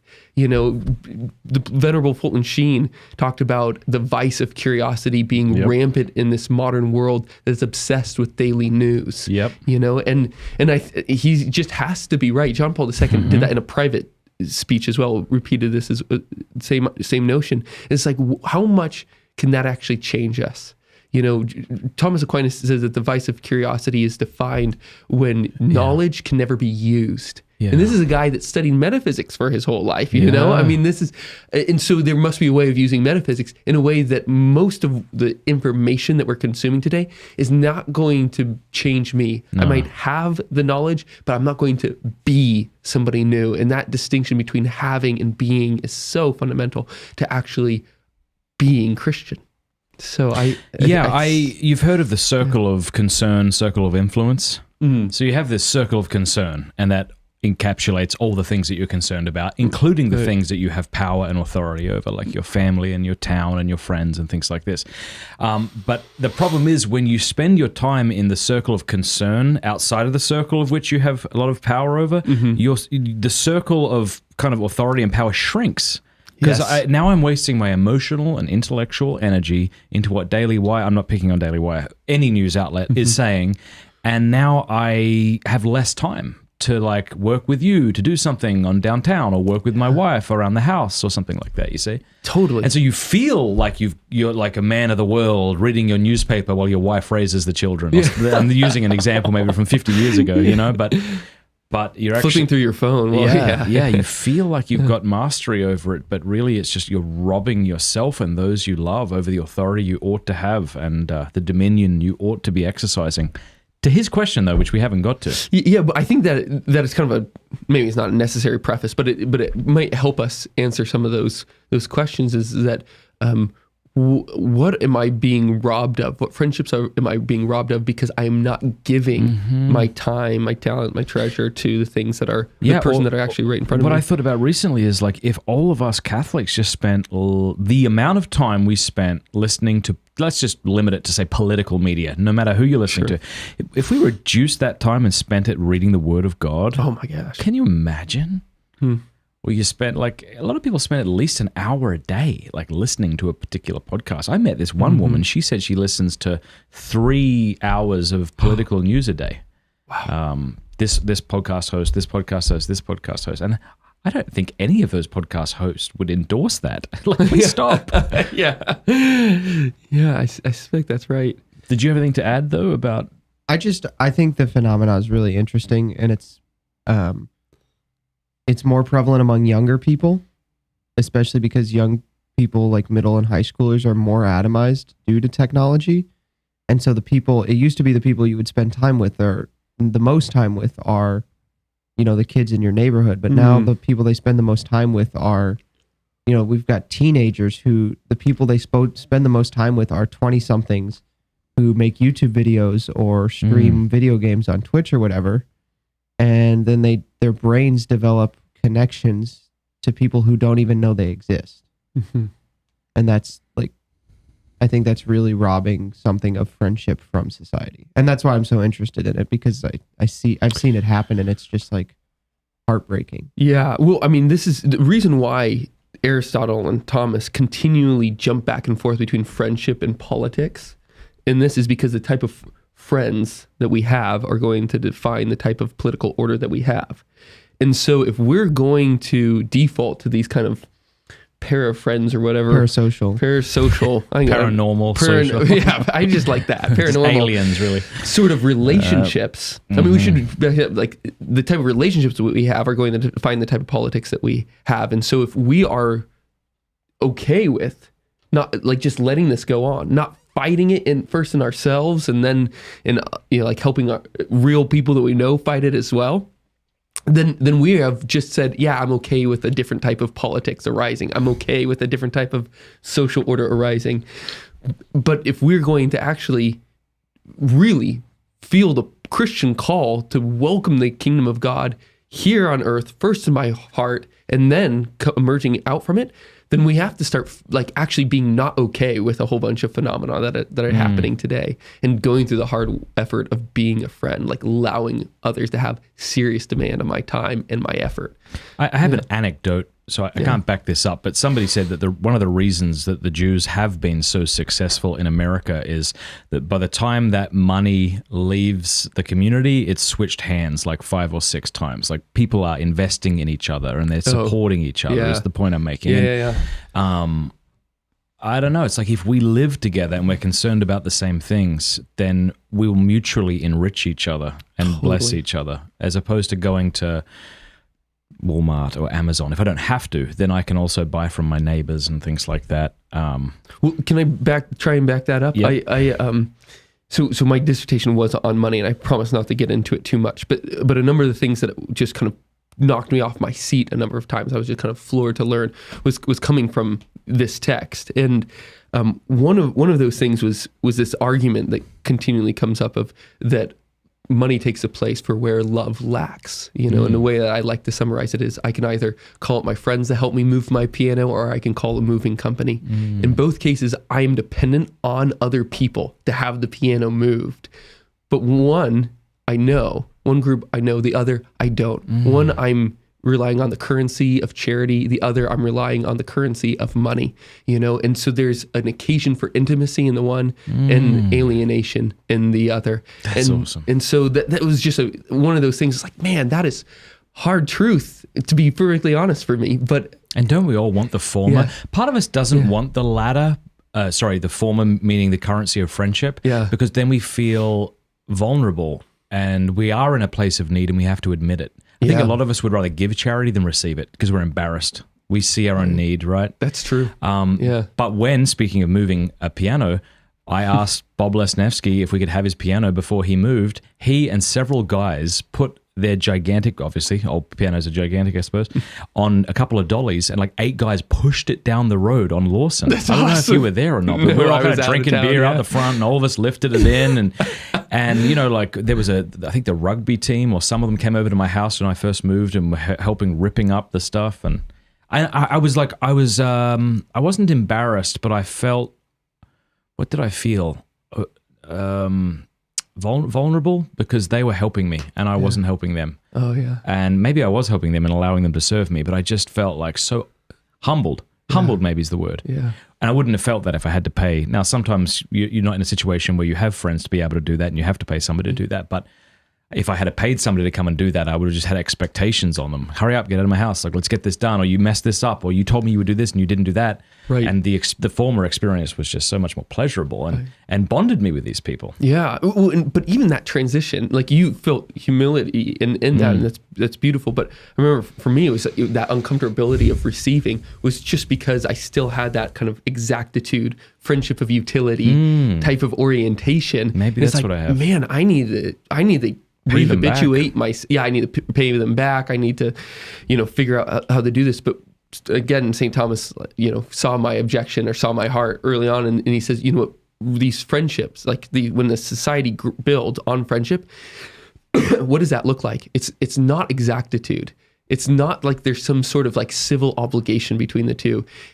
when you pay somebody back, and you should pay them back, it needs to be a spontaneous act of genuine love for the other, and that there becomes then a holy competition of gift giving, one to the other. And so it's actually a really helpful thing is that one gift should be met with reciprocity by another gift, but it shouldn't be exact, shouldn't have like a timer on it. It should just be something that's spontaneous and real. And then that's how a society really does develop, is that we are just constantly trying to outdo one another in the gifts that we give. That would be good. But sorry, I was trying to get back to your comment about the admirable things of the Jewish communities here, is that when I was looking through and saying like, well, then how, if money takes the place for where love lacks, that means that money kind of has this like dirty taint on it. Like, how do I then like use it well? You know, and I was looking at like Bonaventure and St. Augustine, they're saying, well, how do you use money well? Well, you give it all away. It's like, well, that's not like using it, right? It's not like using it as an exchange, right? Yep. You're like fleeing from it. And that's obviously their main point. St. Jerome, St. John Chrysostom, they say that too, often. But one thing that is really helpful also, and is like a clear way of using, is like actually investing in someone, because the person that you've invested in, you've actually married in some sort of a joint activity. The societas is a word that comes up in Latin, and it's also used to speak about a relationship of a man and a woman, a husband and a wife. And so within an investment, like you say that the Jewish community, like before a dollar leaves, it's been passed around 5 times. Because they're investing in one another, but that's actually uniting them. It's not that kind of money versus friendship scenario. That is money for the sake of friendship scenario. And so, I mean, I just think it's the coolest thing that you've built the cigar lounge, you know, and that all the other things that people are doing in town, you know, the grocery box, things where you're giving money to your friend because you want to raise up the dignity of their life. I mean, that's the type of society that I want to live in. That actually sounds like something I want to like be in and stay in. Yeah, when I first discerned moving to Steubenville and I was sitting in the coffee shop with Mark Barnes, he said a lot of things that have really always stuck with me. I'd never said that to his face, but behind his back. Good thing you won't hear this. Yeah, don't tell him. Oh, well, yeah. He said something to the effect of like, this town needs you. Yeah. Like, where you live now, like, if you died, dude, he's like, no one would care. Like, I mean, he was probably speaking more generally of people in large cities, but he's like, here, like, we actually need each other, you know? Yeah. And so it is cool. It is cool. So like the first Fridays that we have here where we do street parties, and when Mark writes to me and says, hey, can you pay to have a chair? Like that we can, you know, one of these big wooden benches. And it's like, of course. It's like, how cool. I'm honored to be a part of this wonderful thing that we're doing. And it is beautiful. It's beautiful. I want to close the loop on this friendliness thing we brought up earlier. Oh, sorry, yeah. No, don't be. This comes from question 114 from the Secunda Secundoi. And here's the main response. He says, since virtue is directed to good, wherever there is a special kind of good, there must needs be a special kind of virtue. And here is his argument, right, for why friendliness is a special kind of virtue. He says, good consists in order, and it behooves man to be maintained in a becoming order towards other men as regards their mutual relations with one another, in point of both deeds and words, so that they behave towards one another in a becoming manner. Hence the need of a special virtue that maintains the becomingness of this order. And this virtue is called friendliness. Yeah. So that's why you shouldn't be a jerk just because you're out of sorts in the morning. Get yourself your cup Different of coffee. People have different personalities though, man. It's tough. I mean, I am very kind of melancholic and sort of kind of reflective, and my wife, if she didn't know she's depressed, and I don't know what that was. We'll see. It's just someone. Okay. Yeah. I couldn't hear through the headphones. If it was that's the door. Okay. Like my wife would probably say something like, she doesn't know she's depressed until she's been that way for about a week. You know, like my wife's very extroverted and an outward processor. So sometimes we'll be talking, I'm like, why didn't you tell me this had bothered you? She's like, I didn't know until I'm saying it now. Which is kind of, you know, whereas I'm the opposite. I'm always like deeply thinking about things. And so like from that state, it's sometimes difficult when I'm encountering someone to like get out of my head. So I think it takes more effort for me than it might for some for her, let's say. Yeah. No, I think I'm more like Cameron in that way. You know, Is Alice maybe a happy middle? I don't know. I think she is kind of a happy middle. Yeah, good call. She doesn't always like the first time I saw her sad. She's like, "Wow, I just like didn't really know what this is like." You know, she like said something like that. How about you? The first time you saw her like that, or the first? Yeah, I mean, there was a time a couple years ago. She's like, "Yeah, I'm just not happy," and I just like. It's very strange, you know. Oh wow, what a blessed thing to realize. Yeah. I want to read a quote from C.S. Lewis. I read it to you the other day in the cigar lounge, and it's so glorious that I thought we should read it. And then we'll take a break after this, and then we've got a ton of questions from our local supporters. Sweet. But let's see here if I can find it. This is from the man, the myth, the legend, C.S. Lewis. He says, in a perfect friendship, this appreciative love is... And what is appreciative love? He's talking about philia. Sorry, okay. This comes from the Four Loves, his book. Just as a preface, he says that friendship, philia, is the least biological of the loves, or like least natural, because you need eros to make kids, and you need storge to rear them, to breed them. But this is like friendship is almost something superfluous. It's like a joy added up on top. Now, of course, in our natures, we still need it to actually be fulfilled human beings, but he's saying like it's less kind of grounded in our biology. And so it's just this full appreciation of like who you are. That's awesome. Yeah. So this appreciative love is, I think, often so great and so firmly based that each member of the circle feels in his secret heart humbled before the rest. Sometimes he wonders what he's doing there among his betters. He is lucky beyond desert to be in such company, especially when the whole group is together, each bringing out all that is best, wisest, or funniest in all the others. Those are the golden sessions, when 4 or 5 of us, after a hard day's walk, have come to our inn, when our slippers are on, our feet spread out towards the blaze, and our drinks at our elbows. When the whole world and something beyond the world opens itself to our minds as we talk, and no one has any claim on or any responsibility for another, but all are free men and equals, as if we had first met an hour ago, while at the same time an affection mellowed by the years enfolds us. Life, natural life, has no better gift to give. Who could have deserved it? Thoughts? No, let's just let that go. Yeah, it is the greatest. And I don't think that we allow ourselves to recognize that truth as much as we want it to. You know, as much as we want to. He's like, yeah, but that's just something that's, you know, an occasion in life. That's not the way it can be all the ways. And Jesus comes and says, no. That's the way it really should be. Like, that's what I created this for. I created this out of love. I created this for love. I created that so that might be the you know, the joy of the day, you know. And then I think that we rob ourselves too often of what life could actually be like, and we're maybe scared of thinking that it's possible, or we're or worried that it couldn't actually, of getting invested in it. You know, that it's too good to be true. You know? We have a lot of questions that are very practical, kind of like, how do I become a friend with somebody? Or what do I do to restore friendship after? So we'll get to that in a minute, but just a couple of things here that struck out to me. Which one is it? I don't know. It's so beautiful, man. And that, I know exactly what he's talking about. You know, when you're talking with friends and there's just this, I love that, this mellowed by the years. So there's no performance necessary, nor is there any fear that I'll be misunderstood. Or if I am, I'll be given the benefit of the doubt. And so I can speak openly. I can speak freely. This is what you can't do on social media. You can't speak openly. People will not give you the benefit of the doubt. They are there precisely to jump on you when you've misspoke.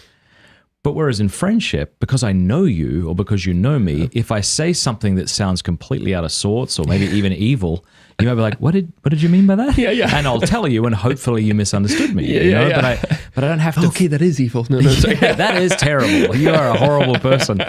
Yeah, but there's this I don't have to fear. I don't have to fear being attacked. I don't have to fear being I don't have to fear that you're trying to misunderstand me or manipulate me. But I don't understand this bit, Jacob. He says, no one has any claim on or any responsibility for another, but all are free men and equals. Is this not different to what we said a moment ago about this this kind of obedience to each other and this desire to bend over backwards for each other? And what does he mean? It would be great to get him in this room to ask him.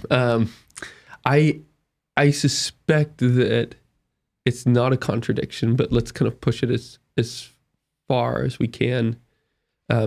So insofar as I just kind of mentioned St. Thomas saying that a gift should be reciprocated, but it doesn't have to be. It's kind of like like you and I are on different sides of a stream, and I toss down a bridge. That's the gift that I've given you. But if you don't walk across it, it's kind of like, oh, okay, well, that's too bad.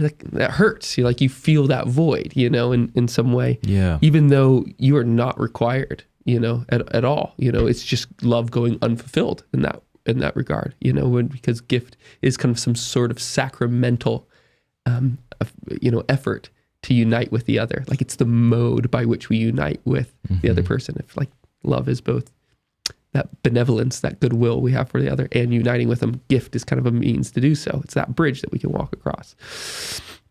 So, but that is totally free. You can't force it. You can't demand it at all. But also that obedience that that I was mentioning earlier, the power that you have over me, it's not just a claim that you have. It actually arises in my soul because I love you. It's you can ask me to do something and I will just do it.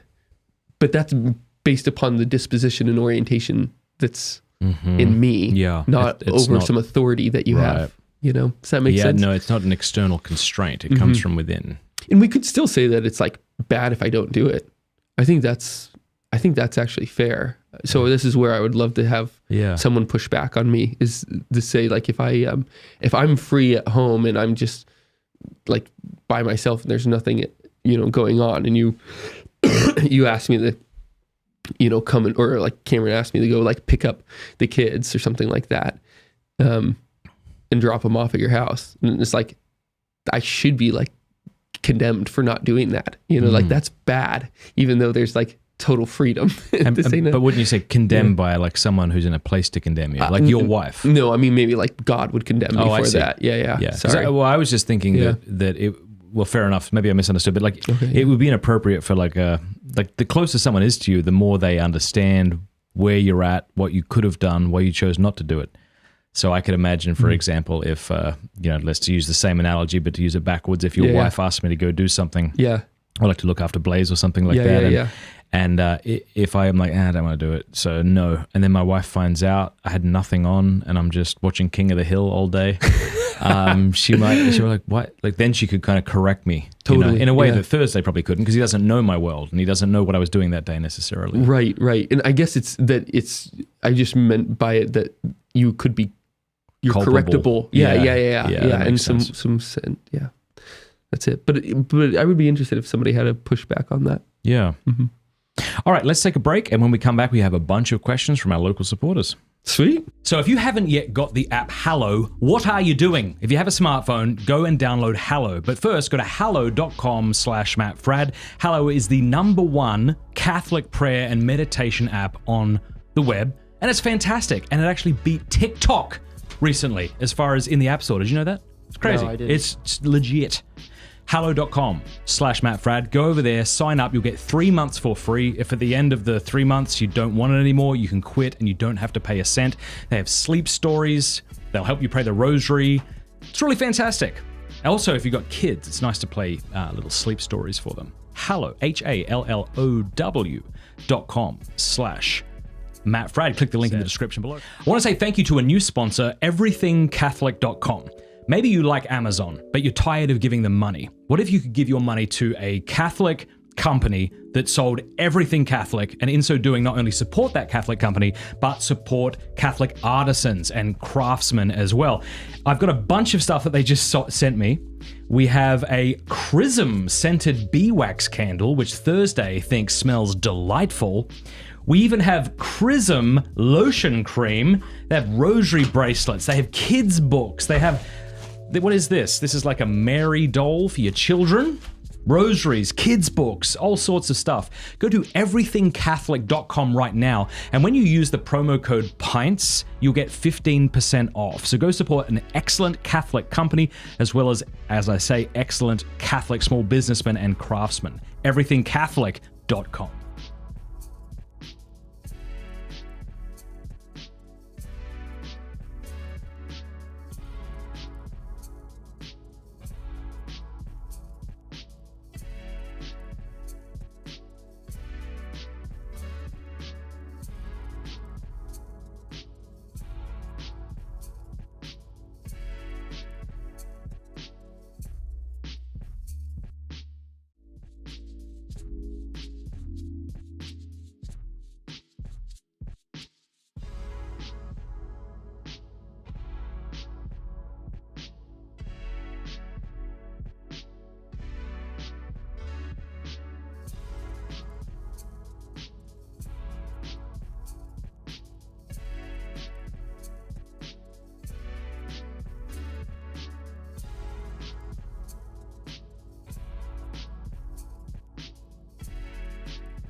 Okay. All right. We are back. So we are back. Baby. Kitty Barber's in the stream. She says, "Me too, Matt. I'm a melancholic introvert. It's not easy for us people." What are you going to say? What is this? I trying to get our little land ready for us to move into. Is this a boogie? What are you doing? No, it's not a boogie. It's a thorn. It just came out of my hand after 6 days of being in there. Feels great. Yeah. Yes. Just celebrating this moment. That's wonderful. We're sharing it amongst friends. Yeah. We're sharing in your joy. Thanks, dude. The common good. All right, so we got a bunch of questions here, and this is good because I think this will kind of get to the practicality of friendship and everything around it. Should or could you repair an estranged relationship between old friends? Should I say that? Well, St. Patrick, probably not his real name. Context. One of my best friends from high school, a girl, and a good friend from college, also a girl, started dating several years ago. Ever since they started dating, they've distanced themselves from the friend group to the point of complete social isolation. The ultimate concern is that my high school friend is not a Christian and has drawn my college friend away from her family and her faith because she's now in a gay relationship and her parents are Christian and not approving. So now instead of having one dear friend whose conversion salvation I'm praying, I have got two. I'm a little confused, but I don't know if the context is what's difficult about giving an answer when you're talking about like a morally questionable relationship is you really need all the details in order to kind of answer this. I'm not sure how much of that you got, but the question was, should or could you repair an estranged relationship between old friends? Well, I think that is maybe an easier question than placing it in the context of their situation, because I really would like to have more of those details. Is that absolutely, like reconciliation is so important, and sometimes, but oftentimes that shouldn't be rushed, like sometimes time is needed. And I've had a number of, like, being a little bit too exuberant, I've had a number of friendships that have kind of like hit that place where we've become estranged, and pretty much all of them have been repaired, actually. And it's just one of my great joy. There's a couple that, other circumstances kind of hasn't allowed or whatever, but it's been one of my great joys in my life that I can, we've been through a rocky patch, and I genuinely call these people my friends again, and that habit of soul, like that wishing well, that friendship is restored in them and in me. And I'm working through some others right now, and I pray that might happen. But I just think that will, it's just kind of that classic thing. Is like, what's your reaction going to be when you see him in heaven? If you both have the grace to get there. So like, oh, you're here. Or it's like, man, just praise be to God. We've made it together, And I think that's kind of one of the things that kind of keeps me on track to keep praying and, asking for forgiveness when I need to and such. Yeah. Yeah. Conflict resolutions are so important in friendships because you really can't be around each other for a great deal of time without irritating or upsetting the other, either unintentionally or doing something that's actually vicious. Right. But in my experience, when I've had the courage and the other person or the other person's had the courage to sort of address this issue, it strengthens the friendship. Yeah. And I find that if I've been able to have that kind of conflict resolution with a friend, it almost like convinces the two of you that your friendship is stronger than you thought, and even strong enough to endure those things, which gives you a sort of a freedom around the other now, because it won't be easily broken. Totally. Yeah. Yeah, I think that's right. That's I won't say his name, but something like that happened here. He just was just being a total jerk, and then afterwards called me up and said, hey, you just really need to forgive me. I wouldn't, first communication, I wasn't talking bad about him, nothing, just and this is why I appreciated it so much. He's like, hey, if we're going to achieve anything here, in student, living together as friends and communities, we got to just get beyond this. So the guy that wronged me told me that I had to forgive him. And I was like, you're so right. And it was a total learning moment for me. And that is wow, I feel so much more connected to you because you could even say that to me. But if he wronged you, it ought to be him. I didn't apologizing. even care at that moment. I didn't care at all. He probably said, I'm sorry at some point. So I'm not trying to, but I so appreciated that directness and just there's no elephant in the room. We're just talking about it. Really helpful, It was just such a grace. And I do have a super deep friendship with him. And if you're opposed to any kind of conflict, then you won't be able to have deep friends, I don't think. Because what are the chances that you and another person will get together, have a common love, share life in common, and not have a misunderstanding? It's going to happen. So if you're just going to leave whenever you have a misunderstanding, then you're not going to have friends, I don't think. Yeah, I think that's right. Jacob says, I always get the question, can guys and girls be just friends? Never really know how to answer it, but I think they can. If you disagree or agree, please explain. Can I punt to you first? I want to hear. I'm curious of that too. My first thought is, of course, men and what are you doing? sorry, my bad. Is of course men and women can be friends. Yeah. If friendship means to will the good of the other, to have a common good that you're associated with and working towards, then yes, of course. But I would say this, and I haven't thought this through, but as a married man, I'm completely uninterested, and I think I should be uninterested in having friendships or new friendships with women, let's say, where I spend time with them apart from my wife. Totally. I even have a friend who I won't name. I like her a lot. We're really close. And, actually, no, that's not true. We're not really close, but we enjoy each other.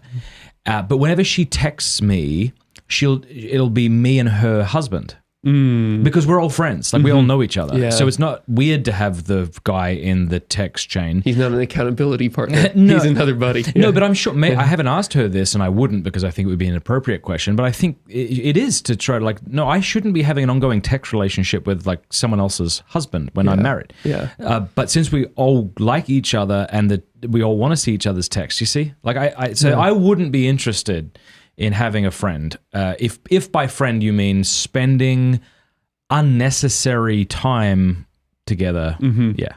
Does that make sense? What do you think? Yeah, no, I think the same thing. I mean, just when I got married, there were friendship with women that just totally changed, and I think that reveals that we really had a friendship. You know, that it was like a real friendship, that it had to change. You know, and it was appropriate and good, and we were very happy that it changed, because it meant that there's something like that was great came along. So I suppose that, but there's. I mean, C.S. Lewis, maybe he could just get away with saying things more back in the 1940s than we can today. Yeah. But I would encourage people to go back and reread his chapter on friendship, and actually there's some lectures that we have C.S. Lewis's own voice giving amazing. him. It's so cool. So cool. If anyone spoke like that today, you'd be like, you pretentious person. There's no way you actually sound like that. He actually changed his accent, because he's raised in Ireland. Yeah. And so he worked on making it English. Yes. British, yeah, isn't that funny? English. But anyways, he has some good things to say about, like, he doesn't trust the man who finds himself only content with the friendship of woman and stuff like that. Yeah. And so, I'll add this too, that prior to my serving with Net Ministries, I didn't have a lot of close guy friends, but I did have a lot of close girlfriends. Why do you think that was? I think socially, unfortunately, it was appropriate to bare one's heart to a female, but not really appropriate to do that with a male. We would, unless you had like 5 beers in you and you could say, I love you, man, like an idiot. But unfortunately there was a sort of stigma, and I don't know if that's because of the sort of gay agenda that seemed to have poisoned male relationships to the point where to show any affection would be to suspect. I don't know. Maybe women just appreciated a man sharing more of his heart with her, and so was more open to listening. I don't know. As a teenage boy may not have been. But I would find, and I found I wasn't alone in this. Other men said the same thing, that they just didn't have deep friendships with other men where they felt like they could share their heart together. But when I serve with Net Ministries, one of the things they require of you is to have a strong brotherhood on the team and a strong sisterhood on the team. So you've got like 12 missionaries, 6 blokes, 6 girls. And it was important that you not share intimate details with a girl, because attractions might form and then your eyes get taken off the mission and onto the Susie or whatever. And it was there that I realized, it's always Susie. It's always bloody Susie. It was there that I realized, like, no girl can be a brother to me. I finally tasted the goodness of a male healthy friendship, and it was just wonderful. Wow. But it was only there that I was able to do it. Yeah. I wish I could articulate why that is, but better, other than to say that, there's something that there's a potential in the male-female relationship that could develop where there's really not in the male-male friendship. Other than that, like, kind of latent potency, I'm not really sure what it is. But yeah, something, yeah. But I guess this fella might be asking, like, what if you're both single? Yeah, I was going to ask. Because I feel like that is the marriage thing is like kind of... It's easy cut and dry. It's easy, like, there are lines you have to... But like when they're... Yeah. But I think that potency thing... I mean, sorry if I shouldn't use that word. That, like, ability to take things further, make it more intimate. Does make it more awkward. It's just because something... you have to clarify. But that's real. A potency is real. Yeah. It's like a real like development thing that could bud and bloom. It's there. Yep. So it has to be addressed at some point. That's my point. Yeah. Like, things change as a result of its presence. That makes things awkward. And yeah. And then, like, do single guys and girls ever say, I don't like you like that, you don't like me like that, but can we just... Like, they don't probably do that usually. I mean... Jacob's looking at me because he knows this happened to me within the last 2 months. Oh, really? I'm going to say men these days have a difficulty even expressing their desire to have, relationships with a woman, much less saying, I want to have a relationship of friendship and that alone with you. Yeah. You guys don't really say that to one another either, though. I mean, there's been one This is Say what to each other? Like say like I want to be your friend or something like that. You know, I mean, these things are organic. No, you know, I on know both that, but sides, what I'm saying is like if you and I become friends, Yeah. I never have to say, and this is all we'll ever be. Yeah, exactly. But with a girl, there's always the sense that, well, this could be more, like you were talking about with the potency. And so it would seem that in that relationship, it could require a sort of, yeah, depending on how she's feeling and you're feeling or whatever else. Yeah, then I think so. There's only been actually this is now getting away from the point, but there was one occasion somebody I had kind of like recently met in England, and he had just moved, and he like kind of took me and another one of my close friends to lunch, and at the end he goes, you know, we're here now, and he's like, it would be really great if we were friends. And just like totally like just said it like, I want to be your friend. that would make me feel very uncomfortable. Oh, I found it, the way that he said it was so charming. Okay. And now I still count him one of my dearest friends, you know? Yeah, I suppose it could be said in But a it's way just- that didn't come off as needy and awkward. It wasn't that at all. Yeah, No, but I could see 1,000 ways in which it could. absolutely. Yeah. Hey yeah. there. Yeah. I really want friends. Would you be my yeah. friend? But anyways, I say that to show that how rare it is that you could ever have that organic move. And so probably I like this question from Chris Easley. He says, what advice can you give for finding the balance between befriending someone to bring them to the fullness of the truth and not merely seeing them as a project? Oh, yeah. Well, because I think that the answer probably lies exactly in that you want their best interest in mind. It kind of goes back to that conversation of like loving. It's not like a mere tribalism where it's like, I want you on my team. It's like, I want your good. Yeah, and that exactly. will require Yes. you being on my team. Yeah. Yeah, I think that's the perfect answer. Yeah. I've brought this up in the past. Like Cameron Bertuzzi and I were friends for a while before he finally decided to become Catholic. Yeah. But his becoming Catholic was never like a prerequisite for our ongoing relationship. Totally. Yep. Ever. Yep. And that would be true too if I was friends with a Muslim or a Jew or an atheist. If we care for each other and want what's best for each other, then maybe I'll be disappointed in his choices. Maybe he'll be disappointed in mine. But I think as soon as, no one likes being a project. Nobody. Yeah. When a Mormon knocks at your door and it seems like he just wants to have a chat, it's like, he wants something, which is why you can't give your heart to him, Yeah. I mean, he might be a good person, but I think it's really important that we take a holistic interest in our friends and not Yeah, I think that's right. fixing this part that needs fixing. Jump back for the guy-girl thing. Yeah. Again, sorry, this might not be a helpful point, but because guys have more in common with other guys, there's more opportunities for friendships to go deeper as well. And so I suppose that's just one of those other elements of why guys clump together at a party and girls go to the other side of the room, and just recognizing and allowing that and not trying to like force it, and also recognizing in you like, why am I not doing that? If you're not doing that, might just be something to take into prayer and consideration. But some men can feel intimidated by the company of men because of their own insecurities. CJ Sharp says, can you talk about friendship? CJ. Do you know who this is? Yeah. CJ Sharp? He's my friend. And he's a local supporter, so now he's my friend. Do I know him? Yeah, you do. That's parasocial. Who's CJ then?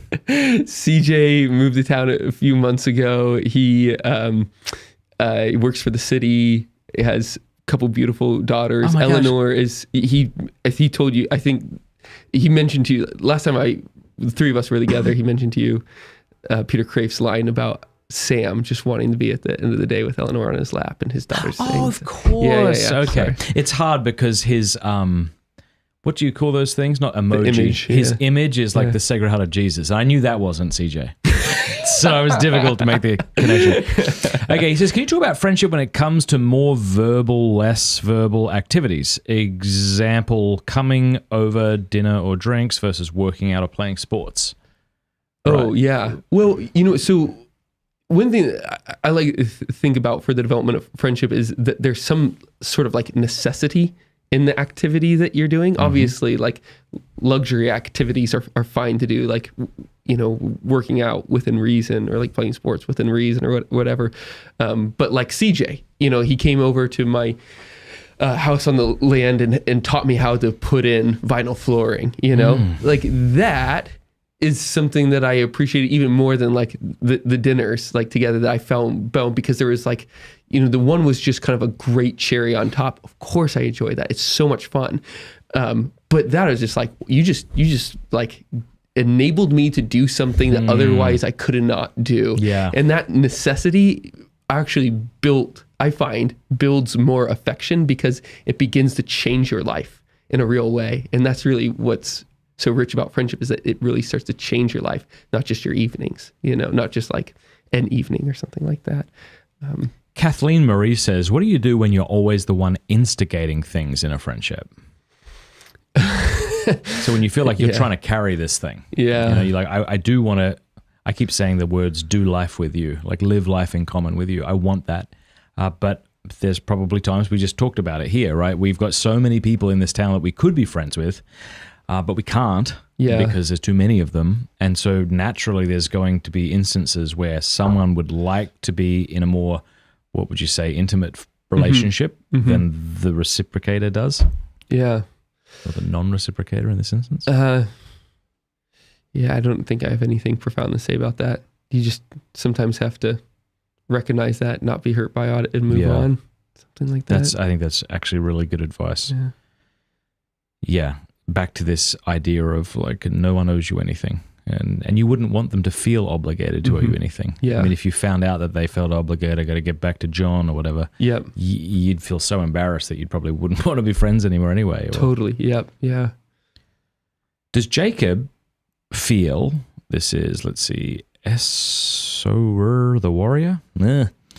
Does Jacob feel that working in the technology space and the nature of how technology is made and used in society can be in the lifestyle of going back to working with your hands and working in community, something like a half going back to your roots and half using technology towards an ordered Catholic and lifestyle? I was a little confused. Yeah, I am as well. Whether or not it's like using technology or building it. Yeah. Because it seemed like at first he was talking about building it and then using it. Did you understand that, Thursday? Does Jacob feel that working in the technology space and the nature of how technology is made and used in society can be in the... Oh, I see. He's asking, do we have to just cut technology out entirely and go work with our hands, or can there be a middle ground? In terms of developing friendship or just working? I mean, because I think we're just... So there's... let me get highfalutin and I'll try and bring it back down. Sure. Is that... Pope John Paul II in Centesimus Annus talks about structures of sin. These are institutions that we have built that didn't just like arise out of themselves, kind of sui generis, but rather that we constructed. And what we build emerges out of a disposition of virtue, or it emerges out of a disposition of vice. Structures of sin emerge out of a disposition of vice, and they are constructed in such a way, he says, that alienate a person from another and make the gift of self to another difficult to achieve. Okay, so I like to kind of think about, like for an easy example, like modern insurance versus what they had back in the day is like, if your house burned down, we help you build a new one. You know, it's like now we're like putting money into a pot. Okay, given that we are in a structure of sin, we can't get out of it easily. It doesn't just depend on my decision. It depends on our decision. And that means that we have to live within it. Certain things that are maybe even inherently disordered are ordered within that structure. So like a classic example of this in moral theology is killing. Killing is inherently disordered. There is, because you're taking a life. There's like, on the face of it, it is wrong. Given a certain context, it can become right.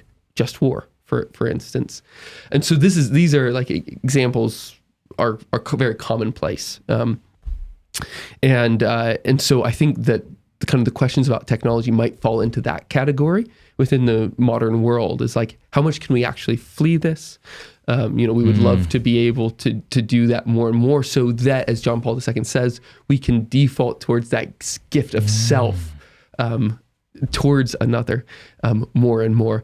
But we just cannot make that leap. It's just not possible. Like turning to that insurance situation, there's some insurances that we can absolutely flee, no problem. But things like health in the movement towards health sharing is a great genius pivot that starts to get us further from the modern forms of insurance and closer to that personal form of giving. Yeah. But because the whole world is run by money now, and that we don't, very, very, very few of us own the means of production where we can generate our own livelihood. Yeah. We're going to have to make some pivots there, and those decisions are ordered within this disorder. Yeah, that's really good. That's really well put. I'm trying to think of an analogy, but I'm afraid I'll obscure everything. But here we go. So would it be sort of like if a piece of hospital equipment was created through immoral means, and maybe this has kind of become commonplace, it's still a moral thing for me to take my child to this doctor who will use that piece of equipment to save their life, and it would be wrong not to. Sure. And this could be considered a structure of sin that we have to somehow... Yeah. Not the device, but the means by which it was brought about has to be. Yeah, but if we have it, so like I'm not sure whether or not this is a good example, but say like I have no idea how the CAT scan developed or something like that. Sure. It could have been through extremely immoral means, like like a real giving in to the fear of death, the vice of fear or something like that. Say, I don't know, I have no idea. If we convert society totally, and we're all Christian, I bet we would keep the CAT scan, right. Whereas I don't think we would keep many of the institutions that we have, demand that we constantly activate. So would structures of sin have more to do with institutions or objects or both? Yeah, they're more about institutions. Okay. Yeah, like things that need constant human activity to upkeep. Gotcha. Ralph says, best advice on making old friendships feel new and ensuring new friendships grow old. So how can we spice up our friendship, Jake? 3 steps to a spicy friendship. What was that? The 3 steps to a spicy friendship. That is not going to be a clip. It is definitely going to be a clip. Yeah. So I think those questions about like, well, how did a friendship develop in the first place? Well, precisely because you at the same time saw something and said, "What? You too? That's great. We like that third," and then started to work at it. If you want to do something else, invite the friend to build up another good thing together, So like, the easy example is like go down to the food kitchen and serve for, together, one day a week or something like that. I mean, something like that. If friendship emerges out of action, then find a new one. Yeah. Yeah, like it would be kind of, it would be one thing if I said to you on Thursday, hey, you want to get a drink after this? It'd be another thing if we all agreed, let's go do paintball after this. Yeah. I mean, we all agree to it. It's not like I'm telling you we have to do it. And that excitement would cause this new experience and this third love. Totally, yeah. We'd talk about it, we would remember it. Yeah. What I found too, though, is that community... Let's do that. We should do that. You actually, as soon as you said it, I was like, that sounds like a lot of fun, though. Let's do it. Look into it. We'll make it happen. Okay. We'll get we could get video cameras and we could like film GoPros? Yeah, GoPros. GoBros. And then we could upload it here to YouTube. Like community often takes a multitude of monotonous interactions. It doesn't often have this like one intense situation where we're now friends. It often does. Nothing seems to have shifted. It just sort of gradually becomes a more trustworthy, comfortable relationship. Do you think? Yeah. That's been my experience where it's like, when do we become friends? Like, I don't know. We kind of... So to his question of ensuring new friendships grow old, I think it's just to spend time with each other. And, Yeah, I think that's right. Luke W. says, any advice on how to maintain friendships? I'm pretty good at making friends, but pretty horrible at maintaining the friendship. I think I just expect the friendship to last without much work because this is how it has always worked in my really close friendships. God bless my dudes. Just joined Locals, Matt. Way more extra content than I expected. Keep up the good work. Thanks, Luke. Sweet, dude. That's awesome. I think it just is work, but a great way to kind of get through it. We talked earlier about feeling a little bit awkward when we are receiving a benefit from somebody. So ask them to do something for you. Yeah. Because people feel way less awkward I forget about that. who said that. I think that was a president who said that. Really? It was this idea that if you move into a new neighborhood, you should knock on the next door neighbor's house and ask for a cup of sugar. Oh, yeah. Who said that? Who said that? Good luck. We didn't give you much to go on. Figure it out, Catholic Jamie. But that is interesting. Like when, because people are embarrassed to like, here, I've just moved to the neighborhood and I brought you this. Thanks. But when you request something of somebody, it helps them trust you. Yeah. And that necessity. Because you put yourself in their debt in a way. Yep. Yeah.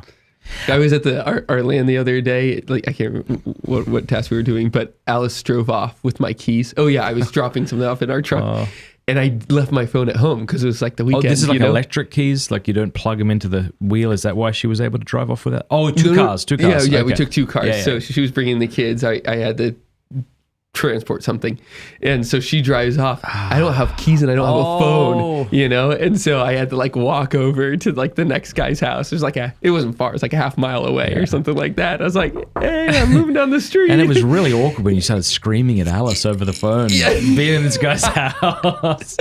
It was great. It was so much fun. But I say just joking in case people think I'm not joking. You got to be careful on the internet. Yeah, he's not shouting at his wife. No, I felt bad for her. It meant that she had to drive all the way back. Yeah. So speaking of parasocial relationships, Ricardo M asks, Mr. Imam, 1, will you be my friend? Parasocial. Doctor. Sorry. Yeah, no. Yeah, so no, I won't because you... Yeah, and then 2, do you have any book recommendations on co-op business models? I read The Servile State, which you recommended. Oh, cool. Co-op business models. No, I don't. Like a how-to on that. Otherwise, John Madai's Towards a Truly Free Market might be a good next one to grab. Tim Bryant says, how does one find a friend?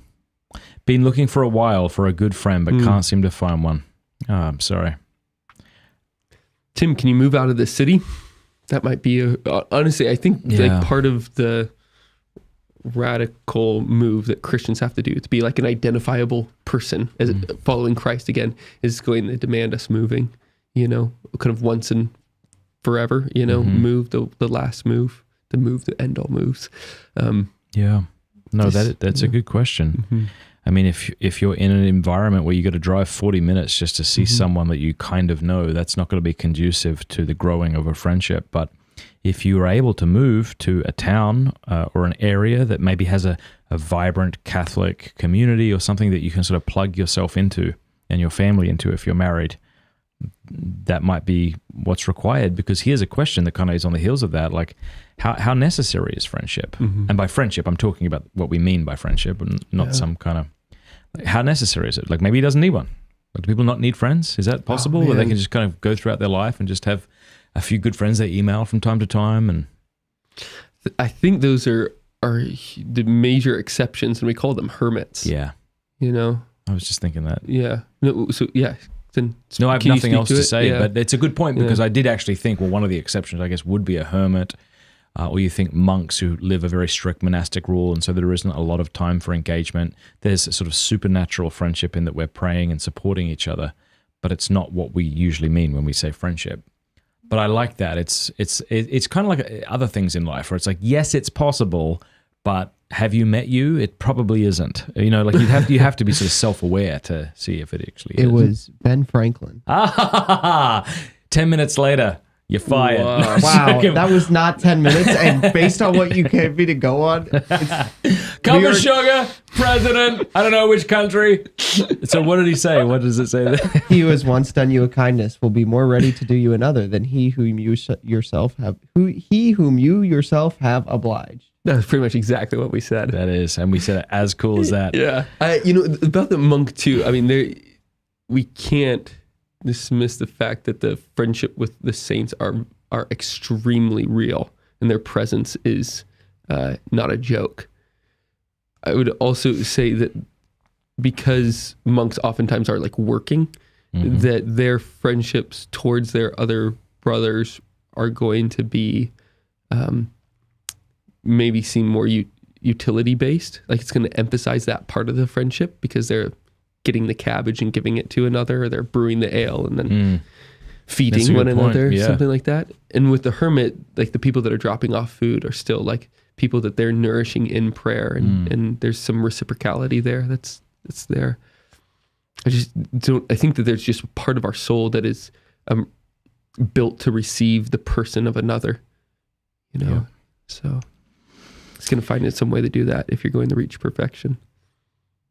Ben says, just thank him for turning my economic world upside down. You got it, Ben. I'm glad somebody's world is upside down with mine. Also, I'm now homeless, and could you send me $20?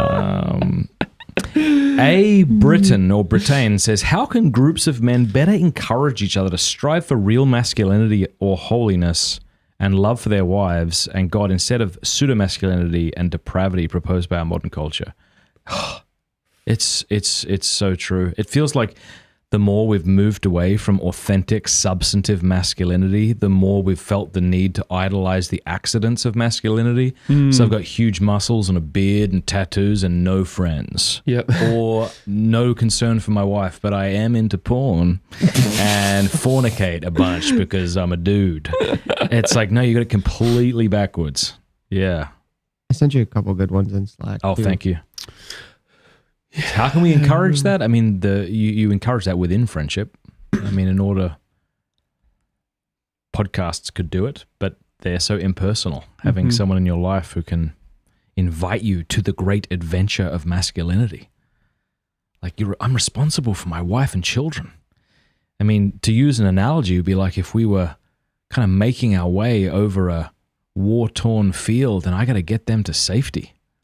Like, I have to treat my life with that kind of seriousness. It doesn't mean I can't have times of levity and playfulness, obviously, because I'm not actually being shot at. But this is a matter of supernatural life and supernatural death. And if I don't know the game I'm in, I won't know how to play it.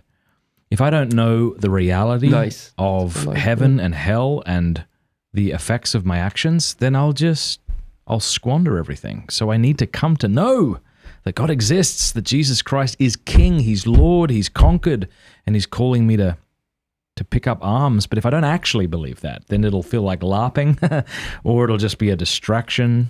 Yeah. I think this is like one of those where, I'm sorry, I keep harping on this like necessity versus luxury thing, because modern man is obsessed with externals, with just like what you mentioned. And it's just very strange that so many guys get a major adrenaline rush every day at the gym when like God gave us that so we could run away from lions, And so we're setting ourselves in the occasion of finding we're setting ourselves in the occasion where we're tricking our own bodies of thinking that a luxury activity is a necessary activity. And so part of the way that we can even like help ourselves get out of that is actually, and calling our friends to something deeper, is like, let's do something that's actually necessary together. Let's build something that needs to be built together, say, and part of that was going to be finding new skills that we otherwise didn't have. And I've been super challenged by this, and I can constantly I'm constantly challenged by this living here in Steubenville, is that there's just so many things that need to be done, and I'm very incompetent and incapable of these things. And I feel like a puny little man next to Dave Matthews and Robbie Pretzel, So but actually trying to figure these things out so that I can be more of a help to others I just think is huge. But if we continue to just think about these external, like if we continue to be duped by this distinction of necessary and luxury things, then we're just not going to quite figure out the real stitches that will knit us together. Yeah, that's really good. Okay, question about maintaining friendships. How should we respond when friends, quote unquote, those who shared fraternal friendship for many years, precipitate their opinions about us and our failures by gossiping amongst themselves and then decide to inform us about their decision to end relationships with us? One more time, can you say that? Yeah, it's pretty intense. How should we respond when friends precipitate their opinions? What does he mean by precipitate? Does he mean share? Yes, so. Their opinions about us and our failures by gossiping amongst themselves and then decide to inform us about their decision to end the relationship with us? I mean, I think you respond with sadness, but if someone doesn't want to be your friend, then... Yeah, I don't know how else to do that. It's sad. It's really sad if someone hurts you. I was talking with Thursday the other day. We were doing a stream where I was talking about backbiting and what Aquinas has to say about it. And I was sharing that, when somebody comes and they just like rat on somebody else unnecessarily, I then learn not to share anything with them that I don't want shared. Totally. Like it's a great way to kill friendships. Yeah, that's right. If you want to start really gossiping, I don't mean like sharing some sad thing that happened between you and a friend or something like that, but I mean, we all know the difference. And when someone just starts like dragging someone's name through the mud and you know they don't have the courage to address this person, or they're choosing not to have the courage to address this person, it's like, I can't trust you. I can't share anything of my intimate life with you anymore. And I've just learned to do that. Yeah, I think that's right. And one thing that should be said is that like relationships can end, like they do end, like friendships. And sometimes they even like should end. Yeah. Like you can abuse a friendship. And if somebody is constantly abusing you, then you need to get away from that person. This is a really good point. And I'm glad we got to this. Yeah. And fast, to be honest. I mean, this is kind of personal in some ways, but like there was someone that was kind of bullying my wife, and it was like, wow, we should be like patient with him and all this stuff and take time. And that was a huge mistake on my part. I regret it. I should have done something sooner, and, anyways, yeah, I've had to confess that. But there's, sometimes you can think that you're taking like a heroic stance, but as soon as friendship starts to feel like martyrdom, then that form of the relationship needs to start to pivot and change. So. Yeah, that's a great point. Kyle Whittington, what's up, buddy? He says, what's the threshold to get the three of you to chug those beers? I know Matt's not drinking, so one of you will have to do two. And Jacob's not drinking, so Thursday would have to do three. What other option do we have? It's awesome. Kitty Barber says, my brother and his lifelong friends say I love you on the phone. Okay. My brother and his lifelong friends say I love you on the phone when they say goodbye, and I think it's just the sweetest thing.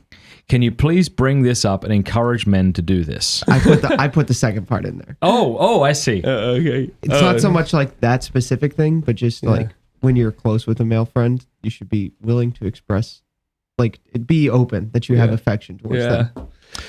I don't know. I'm not necessarily for that. I think that one can express one's affection without having to use words that are usually relegated to romantic relationships. I think you can use them, and I don't think there's anything wrong with it, especially if both parties are reciprocal to it, but I wouldn't force it. Yeah.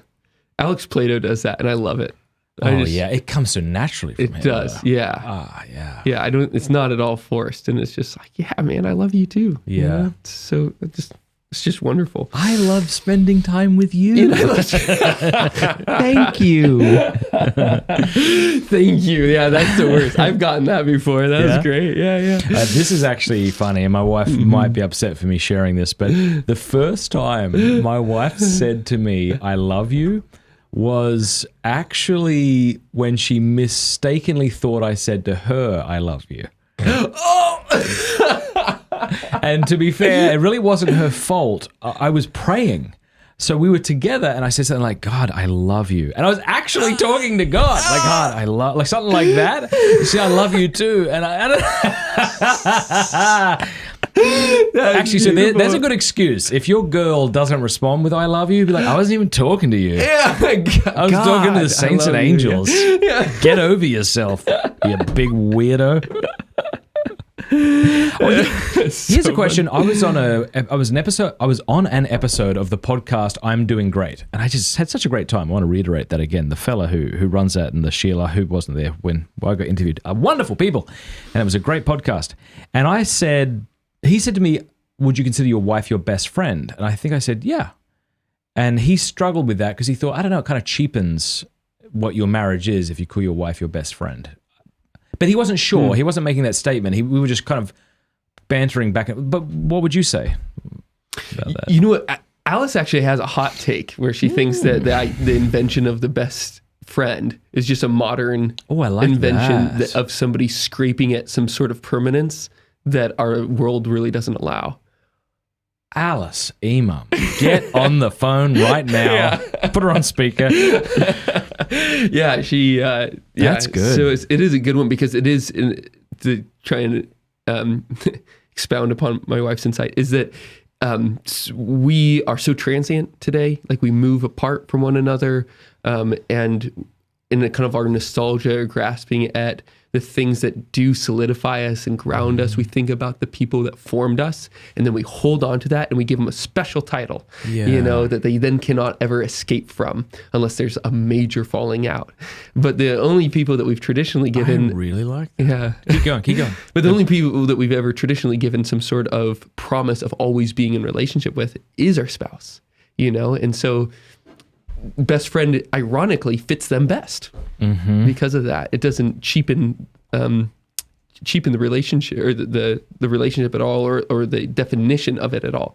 It actually reveals it for what it truly is and places everything else in subordination to it.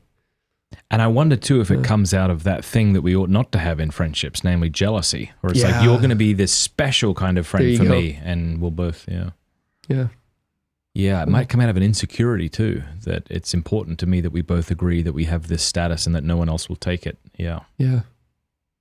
How many groomsmen did you have at your wedding? Pearson, Luke, Jamie, Joseph, Luke, other Luke. Yeah, you had too many as well. I did. I did too. And Mark, of course. Oh, yeah. good. Yeah. I would have done my wedding would be totally different if I did it today. Yeah. I'm not going to pretend. I'm not going to look back and somehow... Yep, I understand that. It would be like Byzantine liturgy. Yep. No groomsmen, unless one was necessary. But I had like 6. I had 2 best men. You know how awkward that is to have 2 best men? I did too. Isn't that awkward? Sorry, I don't mean to... It wasn't because Luke and I were Pierce's 2 best men. Pierce and I were Luke's best men. And then they fair were enough. mine, There's something kind of poetic to that. Yeah. But for me, I think the reason was I felt like I couldn't really offend this one guy, so I... Oh yeah, totally. I that is awkward. No, I'm not sure why we ended My up priest doing calls bridesmaids and groomsmen hood ornaments. Like, how many of these are you going to need? Like, come on, just... Yeah.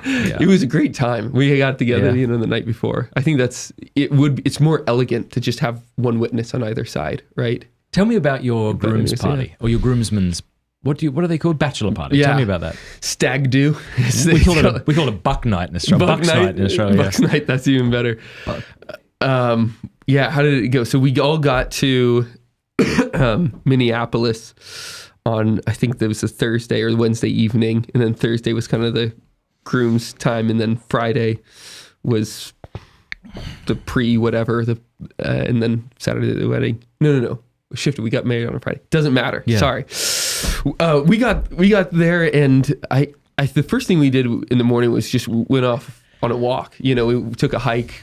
There's a small little waterfall thing. We just had a great time catching up on memories. Some people were meeting for the first time, and that's kind of a strange thing where like your worlds, like I grew up in Redmond and I'm living in England, and these people are now meeting one another and such. I mean, that's very bizarre and wonderful.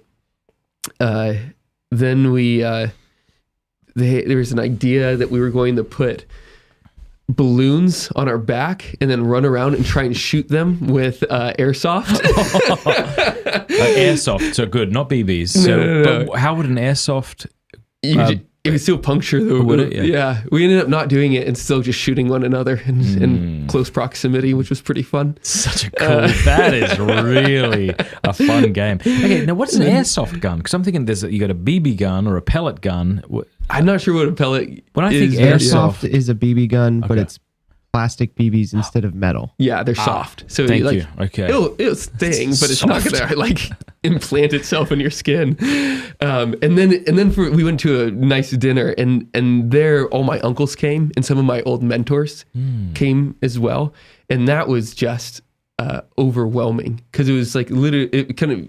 And this is what like a wedding is supposed to be. Like you're saying the vows, and then of course this actually happens in the Byzantine liturgy where you're given the crowns of martyrdom even before you go through it. It's like a premature anointing. And all of the old married couples they've got no idea what they're in for. Enjoy that Smiling crowd. up there. You're going to get destroyed.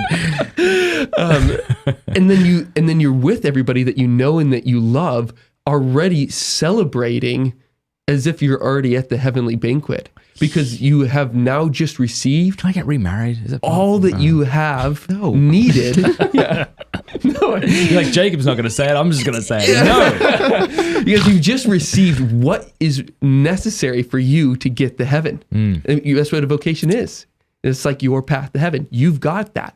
Let's celebrate, you know? And so it's just, and I kind of felt that the night before, with all my mentors and all my friends and my uncles showing up there. It was just overwhelming. I mean, I was like crying like a little baby as everybody was walking into the room, and it was like, That's it's cool. like, Well, Yeah. my Bucks night. Tell me about was in it. Houston, Texas, and what actually? Oh, you know what? Oh my God! I am so excited to tell you about this. There are memories that if I didn't excavate right now, they may not ever come back because I'm just gripping to them. Here's what happened: I woke up in the morning, and I walked out of my room, and my groomsmen were all standing around with Texan bandanas on and white singlets and handlebar mustaches drawn on their upper lip, where mustaches go. And they prayed. They led me in a prayer. We all prayed together. And then they jumped on me and like tore my shirt off and put a singlet on me and did the same thing to me. And then we went to a water park that day and spent the whole day at a water park.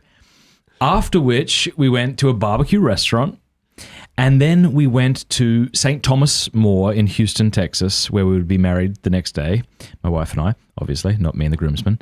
And someone led us in praise and worship for about an hour. And I remember one of my groomsmen wasn't Christian at all, but was very moved by the experience. He thought it was quite good.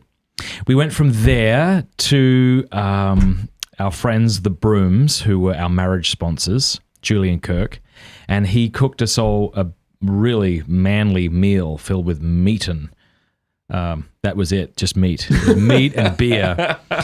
And I remember at one point in the party, my dad and Cameron's dad showing up half inebriated, to be sure. I mean, they were having a better time than everybody else, I think, getting rid of their children to each other. And after that, we went out for drinks, and that was a really special time because a good friend of mine who was a groomsman, two of the groomsmen who were married, were giving me advice for what I would need to know the next night.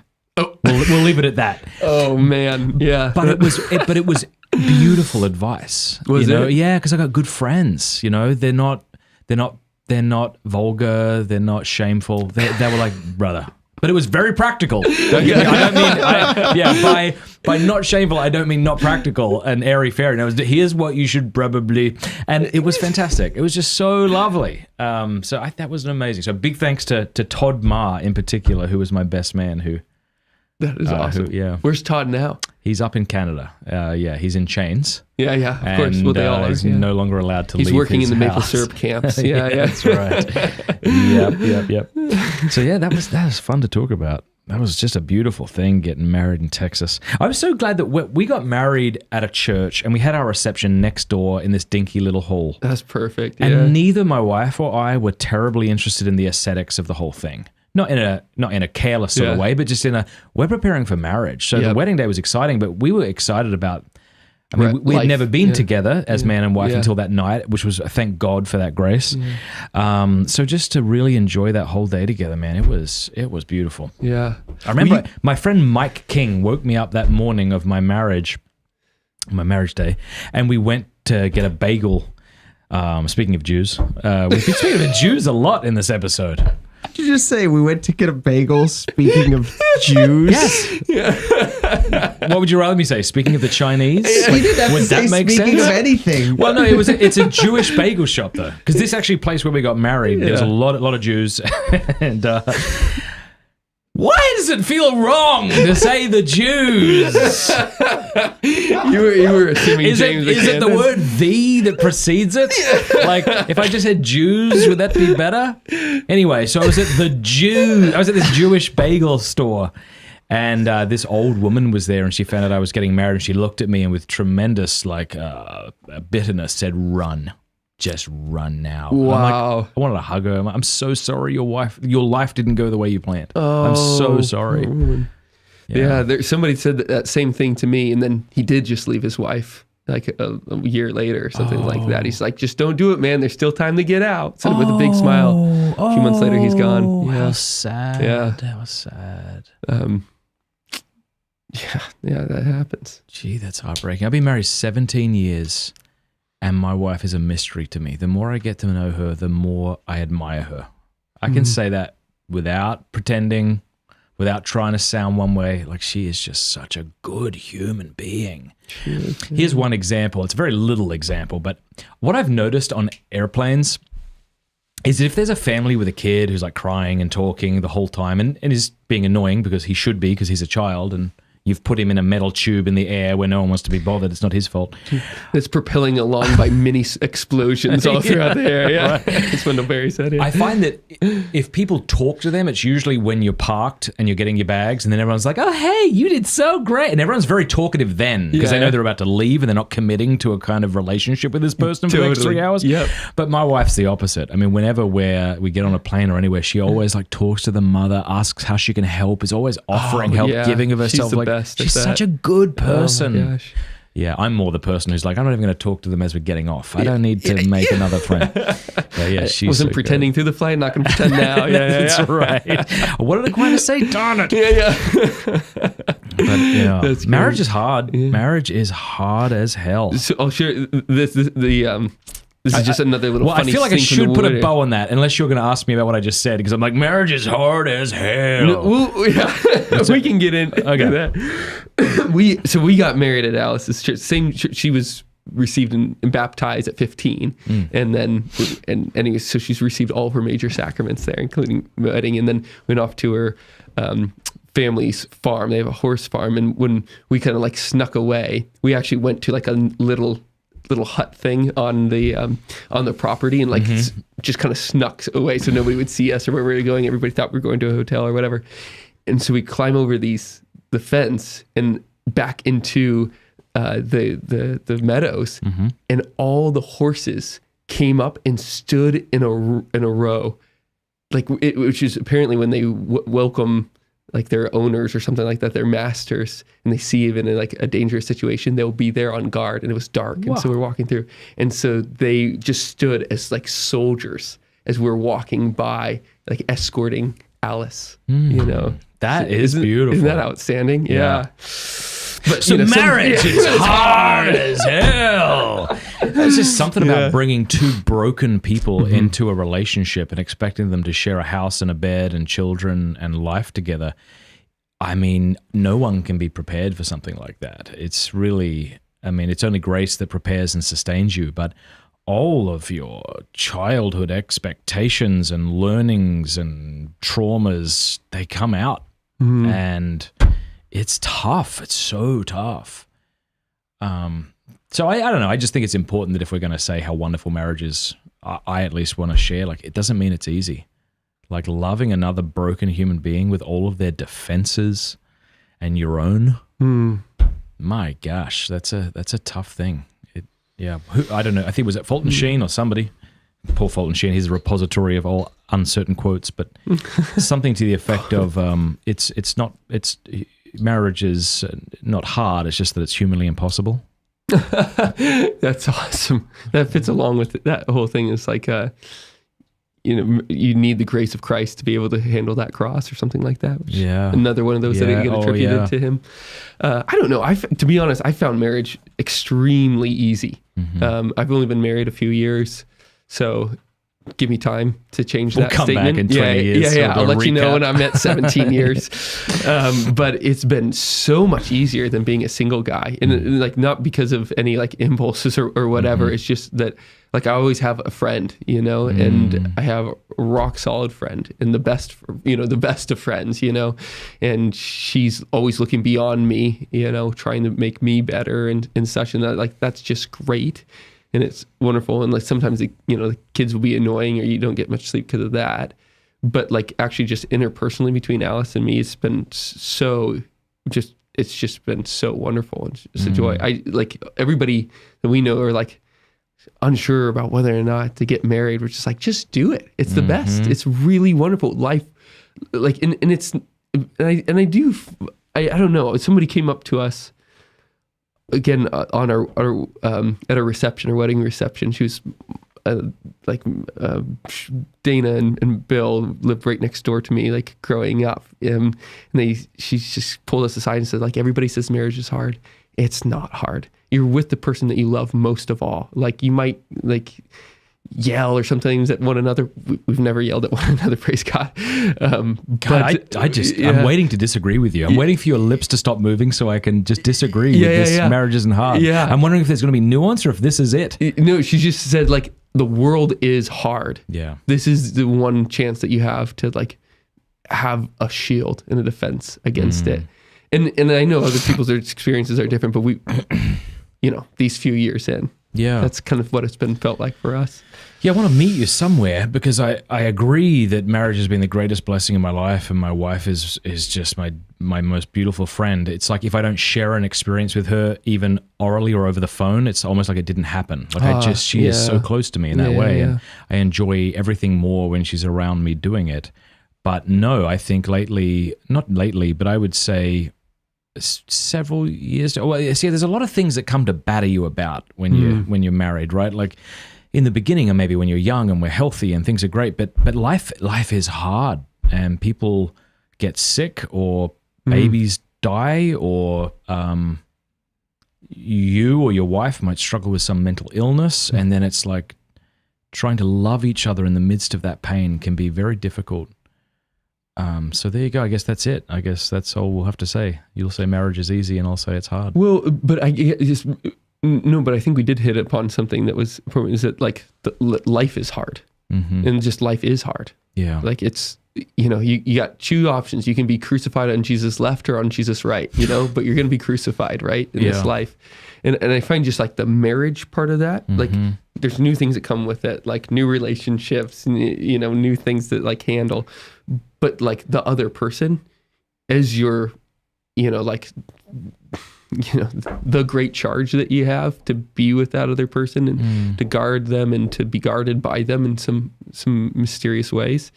Like that just makes life slightly more palatable. Yeah. I've found. I guess that's what my claim is. Yeah. I agree, but I guess where we're not seeing eye to eye is just that maybe the level of difficulty we've both endured. I'd love people to tell us what you think, like in the comment section. Well, that's true. Like, let us know. We've not been through nearly as much as you guys have. That's, 100%. Well, that might not be it though, too. I mean, maybe there are couples who've gone through a heck of a lot more than us, and they haven't found it hard. I think for us, what's been hard, honestly, is just, like you don't often reflect on why you act the way that you do. You don't often reflect on why you are offended by the things you're offended by. And then when you're thrown into a relationship with someone for 24 hours a day, you then begin to question, this is a learned behavior from my youth, or this is a coping mechanism perhaps that I use that I'm now bringing into marriage that I didn't even know about. So for me, I suppose marriage has been like a refiner's fire in that all of the junk comes to the surface and you have to deal with it. Or you don't. Right, I guess you don't have to deal with it. You could sort of suppress it and live a rather shallow, boring, banal marriage. But what I love about my relationship with my wife right now is, yes, gee, we're both, like, I'm 40 this year. My wife's same age. And so just dealing with these things now of like, why do I do this? Why do I react like that when you ask that of me? Or where is that coming from? And like, how does the Lord want to bring healing to that? Like, this is the adventure I'm really excited about. So it's hard, it's bloody hard, but it's also incredibly fruitful and rewarding. Yeah. All right. Well, I'm just gonna shut up because I haven't been married long enough to comment on it. So And I'm gonna just Okay. Yeah, Well, sure. I'm gonna. But I certainly don't mean to imply Yeah. that the only reason you don't feel that Yeah. way is because you've been married less. That's I'd not what be- I'm I'd- not the one saying that. Yeah. It might just be that. No, but I'd be happy to believe that though. Yeah. I mean, I really am. I'm not just saying that. Mm-hmm. I just think that you just learn a ton through time, and I Yeah. haven't been in it that long. So Yeah, beautiful. Well, how should we wrap up? Let's do another plug for your excellent timber framing course. And you need to plug. Covenanteyes.com. If you have a computer, it probably accesses the internet. If it accesses the internet, it probably accesses pornography. And since you don't want to be the kind of person who looks at pornography, and you certainly don't want to be the kind of person who allows your children to look at pornography, you should get Covenant Eyes. It's the best filtering and accountability software on the web. Honestly, I don't even care if you use that or something else. If you find something else and you think that works better, please use that thing. But I think I don't mean to shame people, but I don't know how else to get around it. If I've given my child a phone or a computer and I'm not seriously locking it down, how is that not neglect when porn can kill their souls? Like, how is it not? Go get covenanteyes.com right now. When they use the promo code, we need to How do you learn spell what that? it Yeah. is. There's not a promo code. There's a link, and it's in the Oh, description. is it? And that gives them the discount? I've been told. Good. Click the link in the description below, and when you sign up with that link, you'll get 30 days for free. You can try it out and then decide whether you want to use it or not use it. But as I keep saying, like, my teenage years would have been very different if I knew that my dad was getting a report of my internet activity. It takes this isolating sin and it brings it into the open, not so as to shame, but so as to help and to guide, so as to help children use the internet in a responsible, helpful way. They're going to need to do that. Like, unless you're Amish or unless you're blessed enough to live in a community where maybe these things aren't required. But yeah, Covenant Eyes. You should get that when your kids get older. Yeah. If they start using the internet, it's just. I would love for my kids at like 21, 22 be like, wait, what are you talking about? Computer. Just discover the internet for the first time. Yeah. But listen, we have a lot going on here in Steubenville. I'm talking to the people at home right now, and Jacob and some friends have what's called it's called the Steubenville Workshop downtown. It's fantastic, and they are doing a 3-week timber framing course this summer. And we have some free housing, so you can sign up by clicking the link below and come live here for 3 weeks. See what it's like to live in Steubenville. Party with us, hang out with us, and be a badass and learn how to build a gazebo and a work shed. Yeah, it's going to be great.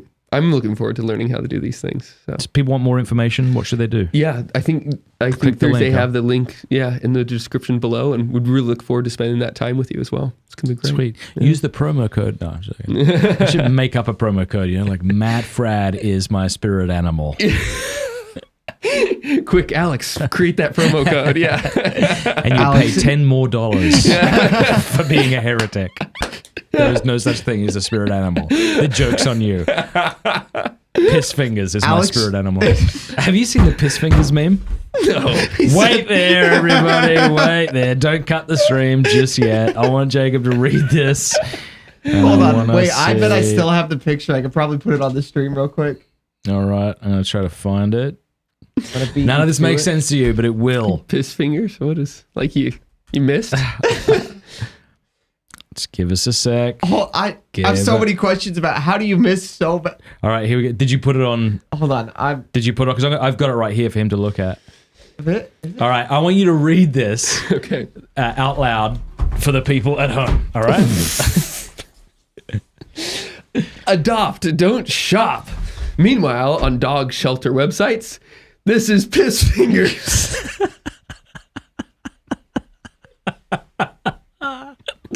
This picture is so horrific. Keep reading. She's 19 years old and can't live in a home with children, books, or electricity. Pissfinger is nervous around hair and needs 400 acres of land and an orchard of extinct fruit. That picture is just beautiful. Look at that. It's amazing how many people got offended by that. They're like, I'd adopt it. I'm like, well, go for it. Because sin is its own reward, buddy. Oh my gosh. It's so funny because we talk all about about like not adopting shelter dogs all the time, but I have a Craigslist dog. Yeah. By the way, I'm not really saying that. That's just, speaking about dogs and in friendship, we are getting a dog because we're moving out to the land, and sadly I think travel you've a lot. told me which one that is. Yeah, what kind? I think we're getting it in a few weeks. Okay. But then we're leaving for 2 weeks this summer. Yeah. Can you? Yes. Can you take care of it while we're gone? Yes, all things being equal, like provided we're home, and we'd love to. Sweet. Thanks. It'll be a puppy? It'll be really I cannot cute. wait. Yeah. I got to share this text that I got from Jason Everett. It was so funny. I was asking him about his dog. This is so weird. We do dog memes now for the rest until Jason. So he's got this South African dog. I remember being on a trip with him somewhere, and he said he was looking into this dog because they're like ferocious. I cannot pronounce this dog name, so I apologize. But if you look it up, you'll be able to figure it out. He said South African Borbol? How do you say that? In the gray. Oh my gosh, that's adorable. Wow. Yeah. But let me read the text because it's so funny. Gosh, so cute. He said, it's a South African awesome dog for security, but a bit overprotective, super loyal to the family and good with the kids, but she thinks everybody else is Al-Qaeda. What is it? Borbol. Okay, South African Borbol. Yeah, so beautiful. Yeah, I don't... is that his tongue? Oh, no, that's his chin. The Lesniewskis have a gorgeous dog. What is there? It's actually a boxer and bulldog mix, I think. Yeah, she is one of the most gorgeous dogs I've ever met. My dog is adorable. Yeah, I can't wait to have a meet him. beautiful dog. Yeah. Yeah, dude. Z, whatever. Give my dog Neo pronouns as a bit. He did. I mean, he's technically, had bottom surgeries. I don't know what comedian it was that made that joke about how dogs are far over trusting. Like one day, you're like, come on, buddy. Jumps in the car. We go somewhere. I have his balls cut off. We go home the next day. I'm like, come on, buddy. Same level of excitement. Yeah. It's like, if I were the dog, I'd be like, yes, but I have some questions first. Anyway, Jacob, I know you probably got to get going. That's amazing. No, we're going paintballing, right? Yeah. Actually, there is one of the world's largest paintball places near here. I think it might be the world's most. That'd be really fun. We could do it sometime. Maybe we could do a Pints with Aquinas paintball thing. Yeah. Anyway, God bless you, Jacob. Thank you so much. Thanks, Thursday. Thanks to everybody who's watching. This is fun.